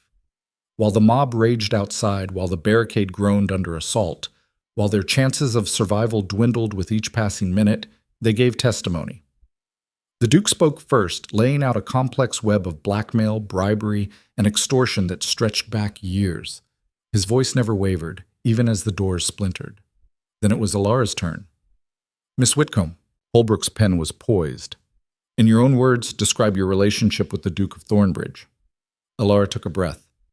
Outside, someone screamed for blood. Inside, two men waited for her to speak truth that could save or destroy them all. "The Duke saw me," she said quietly. "That sounds simple, but it's not. My whole life I've been invisible. The daughter nobody wanted, the sister nobody noticed. I learned to be small and quiet and forgettable because that's what kept me safe." Her voice strengthened. "Then he showed up and looked at me like I was a puzzle worth solving. He talked to me like my thoughts mattered. He challenged me to think harder, argue better, be more than what my family had decided I could be." "That doesn't sound like manipulation to you?" Holbrook asked. "It sounds like someone treating me like a person instead of a problem to be managed." Alara met his eyes. Yes, he had ulterior motives initially. Yes, he was investigating my family. But the conversations were real. The intellectual respect was real. And when it came down to it, he chose to protect me, even when it cost him everything. He compromised your reputation. He gave me a choice about what kind of life I wanted to live. Alara's hands clenched. My reputation was already compromised by being born the wrong daughter, in the wrong family with the wrong face and the wrong interests. At least this way, I got to choose my own ruin instead of having it chosen for me. Holbrook wrote rapidly, his pen scratching across paper. "And you maintain the Duke never coerced you, never forced you into scandalous situations against your will?" "The only people who ever forced me into anything were my own family." The words came out hard and bitter. "They locked me in my room. They decided who I could speak to and where I could go and what I could think. The Duke asked me questions and actually listened to the answers. If that's coercion, then every arranged marriage in England is built on worse." The barricade shattered. The mob poured through like a flood, faces twisted with rage and righteousness. They were armed with torches, clubs, whatever they'd grabbed before joining the hunt. At the front was Lord Pemberton himself, his face purple with fury. "There," he pointed at the Duke. "There's the man who's been spreading lies about me, who's trying to destroy decent families with his accusations." "Oh, lies?" Holbrook stood, holding up the documents. "Is that what you call signed confessions? Recorded conversations? Financial records proving your involvement in extortion and bribery?" Pemberton's face went white. "Those are forgeries, fabrications designed to frame innocent men." "Then you won't mind standing trial to prove it." Holbrook's voice cut through the chaos. "As magistrate, I'm placing you under arrest pending investigation into charges of corruption, blackmail, and conspiracy." "You can't." I'm a peer of the realm, which makes your crimes even more reprehensible. Holbrook gestured to the constables who'd arrived with the mob. Arrest him, and arrest anyone who tries to interfere. For a moment, chaos balanced on a knife's edge. The mob could surge forward, overwhelm them all, deliver their own violent justice, or they could step back, let the law take its course. Then a voice rang out from the back of the crowd. "Let them speak!" Heads turned. A woman pushed through, older, well-dressed, carrying herself with authority. Alara didn't recognize her. "Lady Ashworth?" Holbrook looked startled. "What are you doing here?" "What we all should have done months ago," Lady Ashworth's voice carried across the courthouse. "Listening instead of judging. My daughter told me about Miss Whitcomb, about how she was treated at our ball, at the dinner party, how society mocked her for having a brain instead of just a pretty face." She turned to address the crowd. "We've all been so concerned with appearances and propriety that we stopped asking if any of it was actually right." "This isn't about propriety," someone shouted. "The Duke is a criminal." "Then let him be tried in a court of law, not by a mob." Lady Ashworth's gaze was steel. "I've read the newspapers. I've heard the accusations. But I've also watched how quickly this city turned to violence instead of truth. That tells me we're all afraid of something. And it's not the Duke. It's what he represents. Someone willing to burn down the corrupt systems we've been benefiting from." Murmurs rippled through the crowd. Not agreement, not yet, but uncertainty, doubt. Lord Pemberton saw his advantage slipping. "She's been deceived too. The Duke is a master manipulator." "Shut up, Pemberton." The new voice was cold and female and utterly unexpected. Cordelia pushed through the crowd, her golden hair disheveled, her dress torn. Behind her came Lady Margaret and Lord Whitcomb, both looking like they'd aged 10 years overnight. "Cordelia?" Alara's voice cracked. "What are you—" "Being brave for once in my pathetic life." Cordelia's eyes were red from crying but blazing with determination. "I'm here to give testimony too, about the Earl of Harrington, about what he told me he'd do to our family if I didn't marry him, about the threats and the coercion, and all the things I was too afraid to admit because I wanted to believe I was making my own choice." Lord Pemberton's face went from white to red. "You have no proof." "I have letters." Cordelia pulled a bundle from her bag. "Every threat he made in writing, every demand, every promise of what he'd destroy if I didn't comply." She held them up. "And I'm done pretending this is normal, that this is how things should be." Lady Margaret stepped forward, her voice shaking. "My daughter, my Alara, tried to tell us something was wrong, that the systems we trusted were broken, and we silenced her because it was easier than listening, easier than admitting we'd been complicit in our own oppression." She looked at Alara with tears streaming down her face. "I'm sorry. I'm so sorry." Lord Whitcomb cleared his throat roughly. "The Duke came to me weeks ago, warned me that my business partners were using me to launder their illegal activities. I didn't believe him, thought he was trying to manipulate me into a bad position. He pulled out documents of his own, but I kept copies of everything, just in case. Financial records, correspondence, all of it proving the Duke was telling the truth." The tide was turning.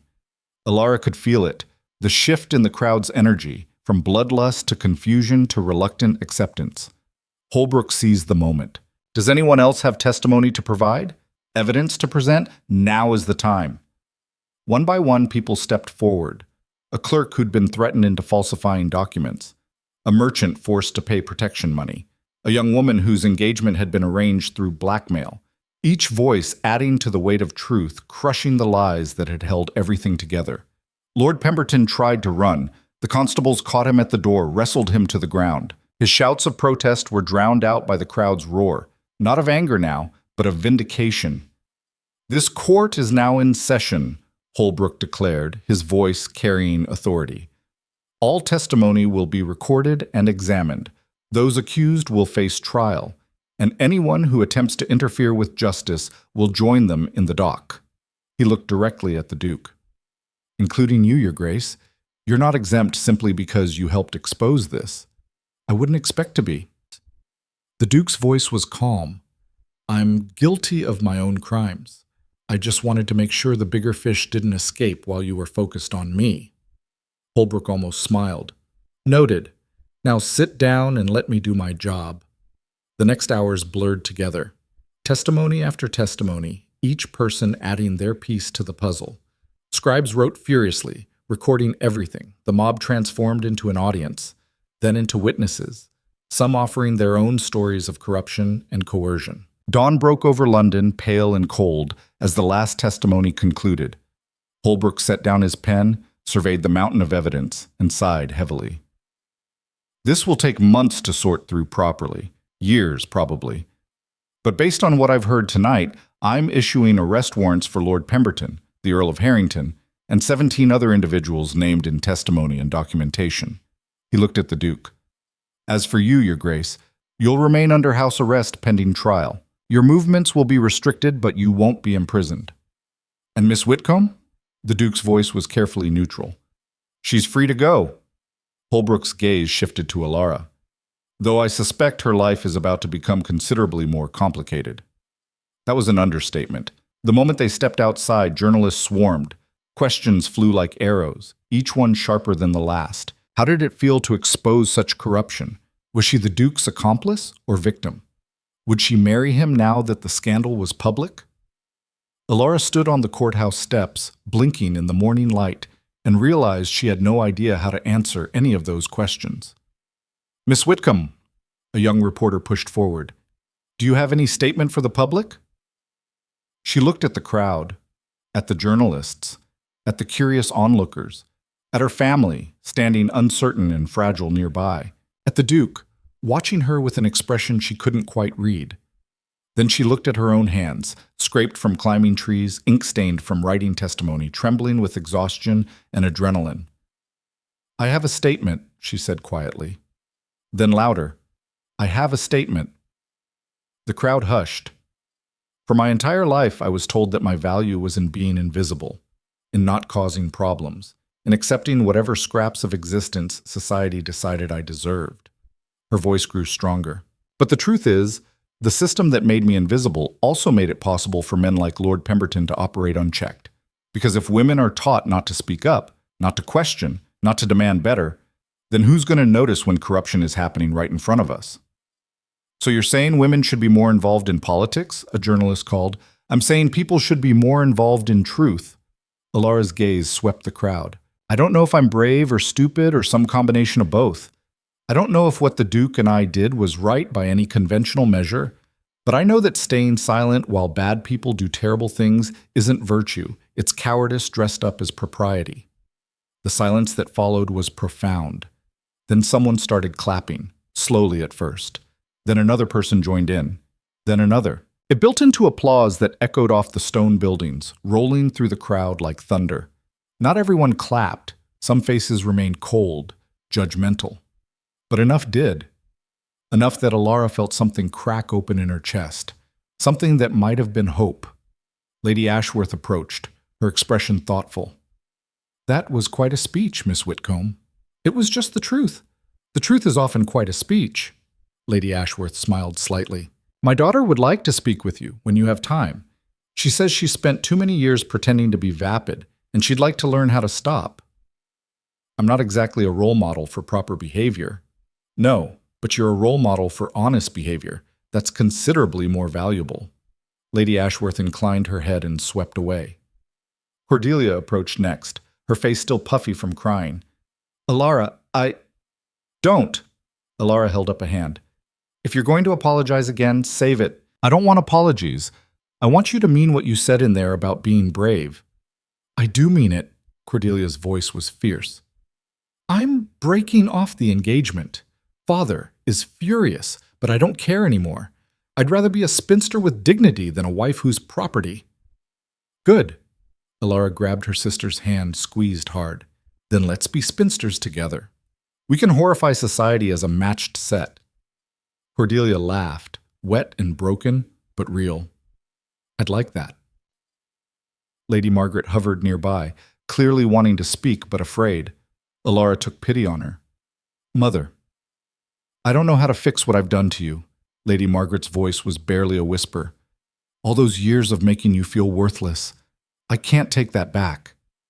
No, you can't. Alara's voice was harder than she'd ever used with her mother. "But you can stop doing it moving forward. That's all I'm asking. See me. Actually see me. Not as a disappointment or a problem, but as a person."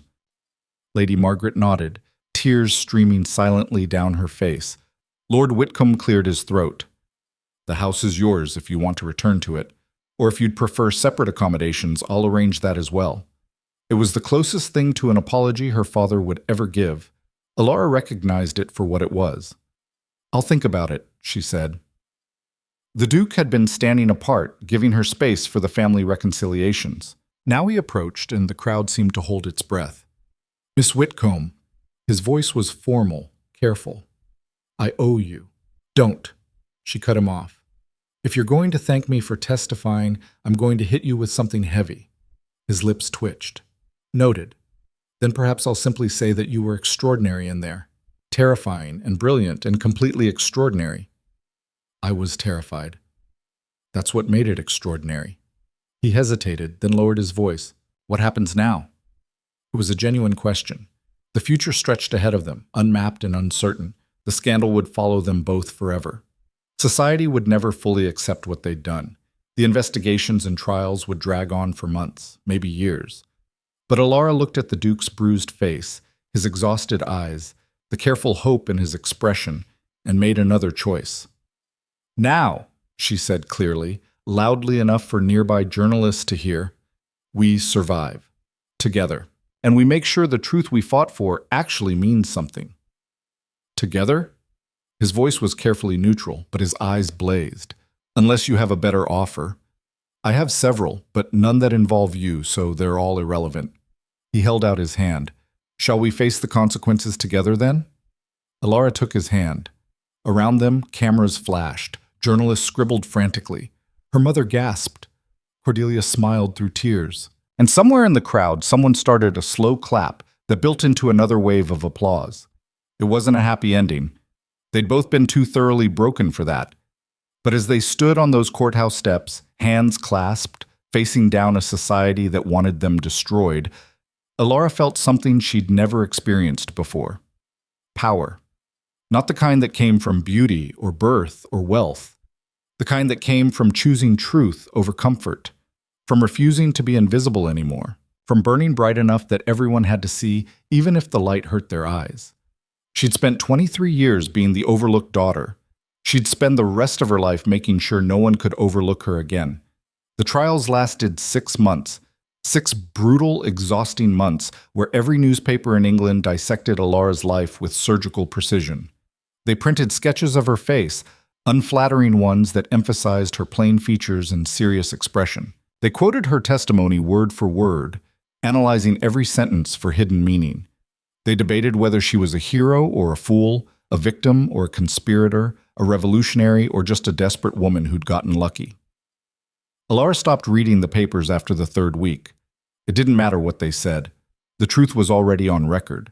The Duke's house arrest meant she saw him only under strict supervision, always with a chaperone, always in public spaces, always aware of watching eyes. But they talked, long, winding conversations about philosophy and politics, and the future neither of them could quite picture yet. He taught her about his business empire, explaining shipping routes and trade agreements with the same intensity he'd once used to debate labor theory. She challenged him on every assumption, and he seemed to come alive under her scrutiny. "You're going to make an impossible duchess," he said one afternoon, 3 months into the trials. They sat in the garden of his townhouse, a bored constable watching from 20 feet away. Rain threatened overhead, turning the light gray and melancholy. "I haven't agreed to be any kind of duchess," Alara pointed out. "Haven't you?" His smile was slight but genuine. "You're here almost every day. You've reorganized my household accounts, without being asked, I might add. You've started corresponding with my solicitors about estate management. That sounds rather duchess-like to me. That sounds like I was bored and your accounts were a disaster." She turned a page in the ledger she'd been reviewing. "Did you know your steward has been skimming profits for 3 years? The discrepancies are obvious if you actually look at the numbers." "Fire him." "I already did. I also hired his replacement, a woman who actually understands mathematics instead of just pretending to while stealing from you." The Duke laughed. "A A real laugh. Surprised and delighted. You fired my steward and hired a woman to replace him, without asking my permission. You were busy being under house arrest. Someone had to make decisions. Alara met his gaze. Are you angry? I'm in love with you. The words hung in the air between them, enormous and impossible. Alara's breath caught. That's not... You can't just... Why not? I've already destroyed both our reputations and upended society's entire power structure. Seems like a good time to be honest about feelings, too. He leaned forward, elbows on his knees. I fell in love with you somewhere between that first library conversation and watching you climb out a window to meet me, despite every rational instinct screaming not to. And I've been in love with you through every testimony, every scandal, every moment where you refuse to be anything less than exactly who you are. That's insane. Probably, but I'm not taking it back. His eyes searched hers. You don't have to say anything. I just needed you to know.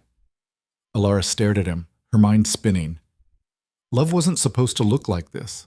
All sharp edges and brutal honesty and two broken people trying to build something from ruins. It was supposed to be pretty and safe and uncomplicated. But then again, she'd never wanted pretty and safe. I don't know if I love you, she said slowly. I don't know what love is supposed to feel like, but I know that when I'm with you, I feel alive. And when I'm not, I feel like I'm just waiting to be alive again. Is that love or just addiction to chaos? Does it matter which? It might. Then we'll figure it out together. He reached across the space between them, offering his hand. After the trial's end, after we're free of all this, we'll figure out what this is and what we want it to become. Alara took his hand. The constable cleared his throat disapprovingly, but didn't intervene. They sat like that until the rain started falling, neither one willing to let go first. The verdicts came down in late autumn. Lord Pemberton, guilty on 17 counts of corruption, blackmail, and extortion. Sentenced to 15 years in prison and complete forfeiture of his estate. The Earl of Harrington, guilty on 12 counts including attempted coercion and fraud. 10 years imprisonment, title stripped.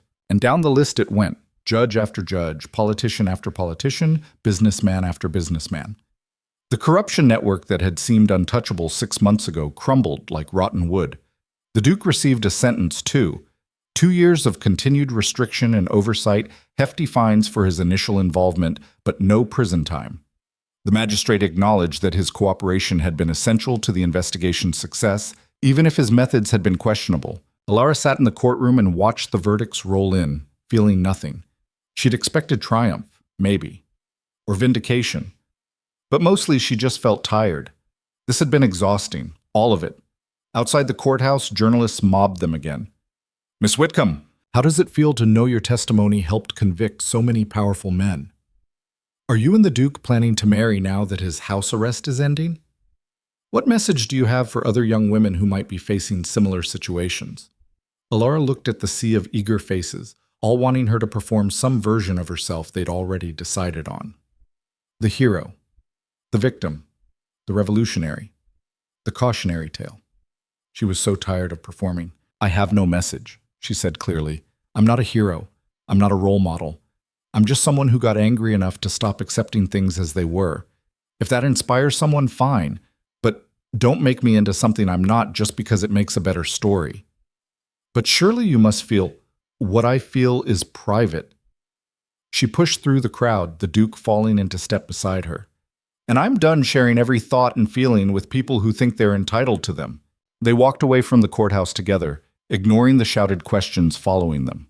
The Duke's carriage waited, no longer guarded, no longer restricted. He was free. They both were, in theory. Where do we go now? Alara asked. Anywhere we want. He opened the carriage door. That's rather the point of freedom, isn't it? She climbed in, settled against the plush seat, and realized she had no idea what she wanted. For months, all her energy had focused on survival, on testimony, on making sure the truth came out. Now that it had, she felt untethered, directionless. I need time, she said as the carriage lurched into motion, to figure out who I am when I'm not fighting for my life. Who you are when you're not under investigation, what we are when we're not defined by scandal. How much time?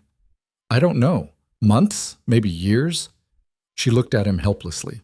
I just know that if we rush into marriage now, while everything is still chaos, we'll always wonder if it was real or just trauma bonding. The Duke was quiet for a long moment. Then he nodded. All right. All right? Alara had expected argument. That's it? You're not going to try to convince me? You just spent 6 months refusing to let anyone tell you what to think or do.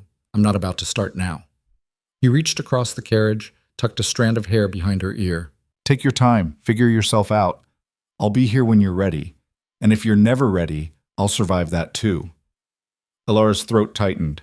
You're not supposed to be this reasonable. It's deeply unsettling. I'm rarely reasonable, but you make me want to be better at it. His smile was crooked. Where do you want to go? Literally, right now, anywhere in London. She thought about it. Her family's house felt wrong.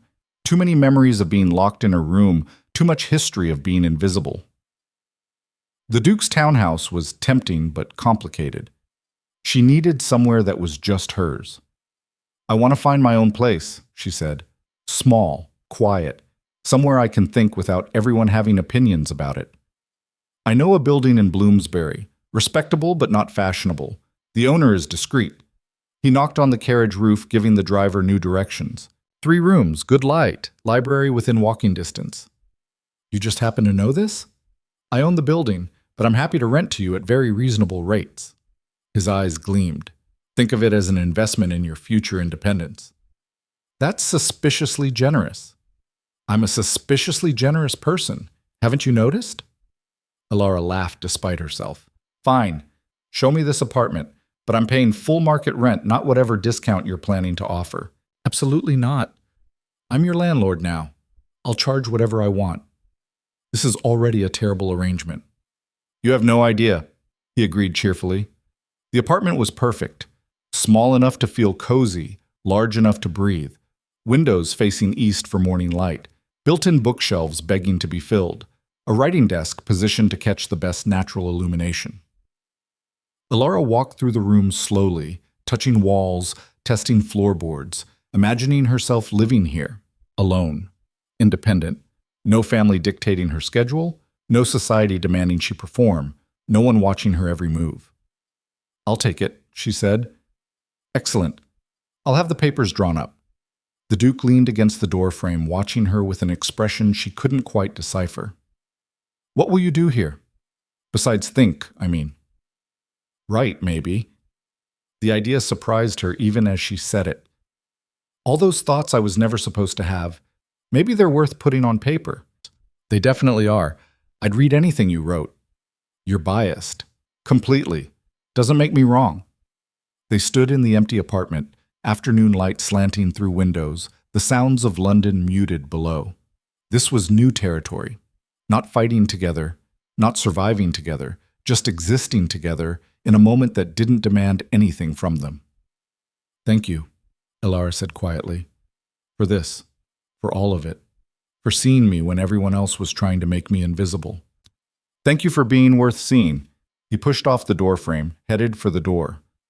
I'll leave you to settle in. But Alara? Yes?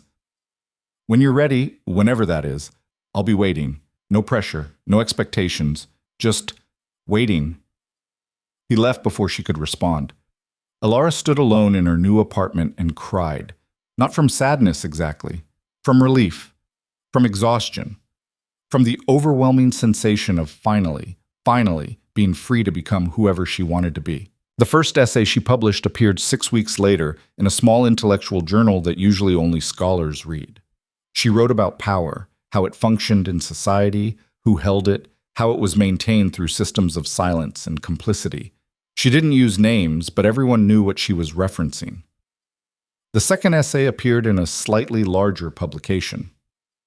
Then another, and another. Within 3 months, Alara Whitcomb, the overlooked daughter, the scandalous woman, the one who'd helped expose England's corruption, had become one of the most controversial writers in London. Her family's reaction was predictably mixed. You're making yourself even more notorious, Lady Margaret said during one of their weekly visits. These happen now. Awkward but genuine attempts to rebuild something from the wreckage. People will never stop talking about you. Good. Alara said. Let them talk. At least they're talking about my ideas instead of just my mistakes. Cordelia, who'd started attending university lectures in secret, laughed. Mother, have you actually read Alara's work? It's brilliant. She's saying things people are thinking but too afraid to say out loud. That's precisely what worries me. But Lady Margaret's voice lacked its old sharp edge. She was trying. They all were. Lord Whitcomb stayed mostly silent during these visits, but he'd started sending Alara books, carefully chosen volumes on political theory and economics. His way of acknowledging that maybe, possibly, her intelligence had value after all. It wasn't forgiveness, it wasn't even full acceptance, but it was movement, and movement was enough. 6 months after the trials ended, Lady Ashworth hosted a salon. Not a ball or a dinner party, a salon specifically for intellectual discussion. She invited scholars, writers, politicians, and anyone else with interesting ideas and the courage to share them. The invitation that arrived at Alara's apartment was beautifully printed and startlingly direct. Your presence and opinions are requested. Alara almost didn't go. These events made her anxious. Too many eyes, too many expectations, too much performance required. But Beatrice, who visited often now, talked her into it. You've spent months writing about how society needs to change, Beatrice pointed out. Now here's Lady Ashworth actually creating space for that change. You have to support it. I could support it by staying home and cheering quietly. You could, but you won't, because you're braver than you think you are. So Alara went. The salon was smaller than she'd expected. Maybe 40 people gathered in Lady Ashworth's drawing room with wine and intelligent conversation instead of champagne and gossip. She recognized some faces from the trials. Others were complete strangers. And standing near the window talking to a group of young reformers was the Duke. He saw her immediately. Their eyes met across the room, and something electric passed between them. 6 months since they'd properly spoken, he'd kept his promise about giving her space, but the connection was still there, undeniable and fierce. Lady Ashworth appeared at Alara's elbow. I'm so glad you came. We're about to begin the discussion. Tonight's topic is reform, specifically how to dismantle corrupt systems without destroying necessary institutions in the process. She smiled slightly. I thought you might have opinions on that. 1 or 2, Alara admitted. Excellent. You'll speak first then. Before Alara could panic, Lady Ashworth was guiding her to the front of the room, arranging her near the fireplace where everyone could see. The conversations died down. Faces turned toward her, some friendly, some skeptical, some openly hostile. Alara's hands shook. This was different from testimony, from writing essays in the safety of her apartment. This was real-time, face-to-face confrontation with people who might hate everything she stood for. She took a breath and started talking. I used to think power was something other people had, she said. The beautiful, the wealthy, the well-connected. I thought I was invisible because I lacked those things. But I was wrong. I was invisible because I'd learned to make myself that way. Because being small felt safer than being seen. The room was absolutely silent. The corruption we exposed wasn't just about a few bad men making illegal deals, Alara continued, finding her rhythm. It was about a system that taught half the population to be silent, while teaching the other half they deserved to rule. And both halves suffered from it, the ones forced into silence and the ones corrupted by unchecked power. So what's your solution? A man near the back, older, wealthy-looking, skeptical. Burn it all down and start over? No, because burning things down is easy. Building something better is the hard part. Alara met his gaze directly. My solution is to make silence impossible. To create spaces, like this one, where ideas can be challenged without destroying the people who hold them. Where women can speak without being dismissed as emotional or manipulative. Where power is questioned as a reflex, not an exception. That's idealistic nonsense, someone muttered. Maybe, but 6 months ago, Lord Pemberton controlled half of London's commerce, and everyone was too afraid to challenge him. Now he's in prison because people stopped being silent. If that's idealistic nonsense, I'll take it. The discussion that followed was brutal and exhilarating. People challenged her ideas, pushed back on her arguments, demanded she defend positions she'd only half-formed. And Alara did, not perfectly, not without stumbling, but honestly. She conceded points when she was wrong. She fought harder when she was right. It was magnificent. 2 hours later, exhausted and exhilarated, she escaped to the terrace for air. The night was cold, stars hidden behind London's perpetual haze, but at least it was quiet. "You were incredible in there." She didn't jump this time. She'd felt the Duke following her the way she always seemed to know when he was near. "I fumbled at least 3 arguments," she said. "You admitted when you didn't know something and promised to think harder about it. That's not fumbling. That's integrity." He joined her at the railing, careful to keep space between them. "I've missed watching your mind work. I've missed having someone worth arguing with. Your essays have been stirring up quite the controversy. I particularly enjoyed the one about how inherited wealth undermines meritocracy. Very diplomatically written, considering you were essentially calling half the peerage useless." Alara laughed. "I never said useless. I said their value was assumed rather than proven. There's a difference." "Not much of one." He turned to face her fully. "How have you been?" "Really?" The question was simple. The answer wasn't. "Lonely," Alara admitted. "Which is strange because I have more genuine relationships now than I ever did before. Cordelia and I actually talk. My parents are trying. Beatrice visits constantly. But there's this space that feels empty, and I don't know if it's because I'm still healing or because something specific is missing." "Or someone specific?" Her breath caught. "Maybe." "I've been lonely too," the Duke said quietly. "Turns out having your entire worldview shattered and rebuilt makes it hard to go back to superficial relationships. I've tried. Nothing fits anymore." "Is that why you haven't courted anyone else?" "I haven't courted anyone else because I'm still in love with you." He said it matter-of-factly, like commenting on the weather. "That hasn't changed, won't change, but I meant what I said about waiting." Alara's hands gripped the railing. "What if I'm never ready? What if I spend the rest of my life figuring myself out and never get to the part where I'm ready for someone else? Then I'll have spent my life in love with someone extraordinary, even if she never loved me back. That's still better than settling for someone safe." He smiled slightly. "Besides, your essays keep me entertained. I can survive on intellectual stimulation alone if necessary." That's the saddest thing I've ever heard." "Is it?" "I don't think so. I think being loved by you, even just as a friend, even just as an intellectual sparring partner, is more valuable than being married to someone I feel nothing for." Alara turned to face him fully. In the dim light from the drawing room, his features were shadowed, making him look younger, vulnerable. "I've been thinking," she said slowly, "about what love is supposed to look like. Everyone makes it sound like this gentle, comfortable thing, like finding someone who fits perfectly into your life without disruption." "That sounds boring." "It does, doesn't it?" She stepped closer. "But what if love isn't supposed to be comfortable? What if it's supposed to be this constant challenge to be better, think harder, fight for something worth having?" "That sounds significantly less boring." His voice was careful. "What are you saying, Alara?" "I'm saying I think I figured something out." She closed the remaining distance between them. "I don't know if this is love or just two broken people who understand each other's damage, but I know that when I imagine my future, you're in it, arguing with me, challenging me, making me want to burn the whole world down just to rebuild it better. That's either the most romantic thing I've ever heard or the most concerning. Possibly both. Definitely both." She reached up, touched his face gently. "I'm still a disaster. I'm still figuring out who I am. I'm still probably going to write things that scandalize half of London. I'm counting on it. And I don't know how to be a duchess. I don't know how to be graceful or diplomatic or any of the things society expects." "Good. The world has enough graceful diplomatic duchesses. It needs one who's willing to tell everyone they're wrong and prove it with evidence." Alara laughed, surprised and genuine. "Is this actually happening?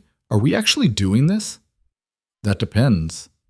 Are you asking me to marry you, Miss Whitcomb?" "I think I might be. Is that allowed? Can women propose?" "You've helped dismantle England's entire corruption network and become one of the country's most controversial writers. I think you can propose if you want to." His hand settled on her waist, gentle but firm. "So I'll ask again. Are you asking me to marry you?" "Yes," Alara said, "but on my terms. We have a real partnership, equal voices. You don't get to make decisions for me just because you're a duke and I'm supposed to be obedient. Agreed. And I keep writing, even if it's controversial, even if it embarrasses you. Especially if it embarrasses me. My reputation can handle it. And we don't have to be like other couples. We can argue and disagree and be honest about it instead of pretending everything is perfect. That sounds infinitely better than perfect. He pulled her closer. Any other demands? Just one. She looked up at him, this man who'd seen her when she was invisible, who'd fought beside her when everyone else ran, who'd waited while she figured out who she was supposed to be. Love me enough to let me keep changing. Don't try to freeze me into whoever I am right now. I promise to love every version of you that ever exists. His thumb traced her cheekbone. Past, present, and future. Even the ones who are absolutely terrifying. Especially those ones? Especially those ones. He kissed her then, gentle at first, then deeper, filled with 6 months of waiting and wanting and wondering if this moment would ever come. Elara kissed him back, pouring everything she couldn't say into the contact. It wasn't perfect or romantic or anything like the novels described. It was real and complicated and exactly what she wanted. When they finally pulled apart, both breathing hard, the Duke rested his forehead against hers. "We're going to scandalize everyone, aren't we?" he murmured. "Absolutely. We'll be the worst ducal couple in England's history. I'm looking forward to it." The wedding happened 3 months later, and it was nothing like society expected. Elara wore gray, the same color that had once made her feel invisible, now reclaimed as her own choice. No white, no veil, no performance of virginal innocence, just a well-made dress and her own unadorned face. The Duke wore black as always, no decoration, no excess, just himself. They married in a small chapel with only family and genuine friends present. No social climbers, no political connections, no one they didn't actually want there. Cordelia stood beside Elara, having refused to be relegated to watching from the pews. Lord Whitcomb gave his daughter away with visible emotion, finally seeing the strength he'd tried for years to suppress. Lady Margaret cried, not tears of social triumph, but genuine happiness for a daughter who'd found her own path. The ceremony itself was brief. They'd written their own vows, much to the minister's dismay. "I promise to challenge you," Elara said, her voice steady. "To never let you become comfortable with power unchecked. To argue with you when you're wrong and concede when you're right. To be your partner, not your possession. To build something together that's worth more than either of us alone." The Duke's vows were equally unconventional. "I promise to see you, always. To never try to make you smaller or quieter or easier to manage. To fight beside you instead of for you. To value your mind as much as your presence. To love you enough to let you terrify me sometimes." They exchanged rings, simple bands, no excessive jewels. They kissed briefly, almost shy despite everything they'd been through. And just like that, Elara Whitcomb became the Duchess of Thornbridge. The scandal was immediate and glorious.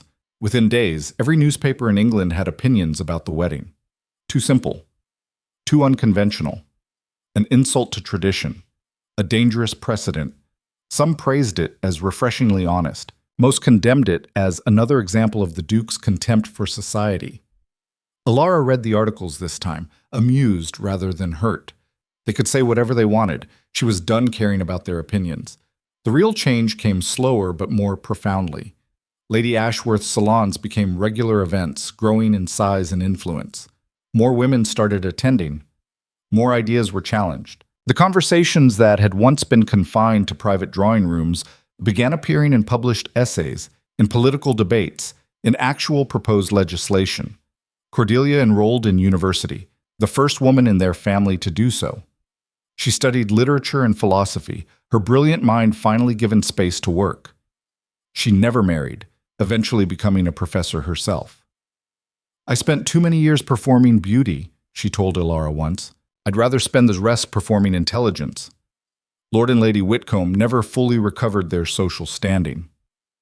The scandal stuck to them, a permanent mark of their connection to the corruption trials, but they handled it with more grace than Elara had expected.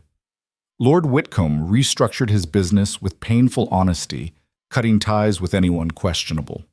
Lady Margaret started quietly supporting organizations that helped women escape abusive marriages. They would never be the parents Alara had needed as a child, but they were trying to be better. That counted for something. Beatrice married a scholar who valued her sharp mind over her family connections. They were happy in a quiet, genuine way that made Alara believe maybe traditional marriages could work if built on actual respect. And Alara herself? She kept writing.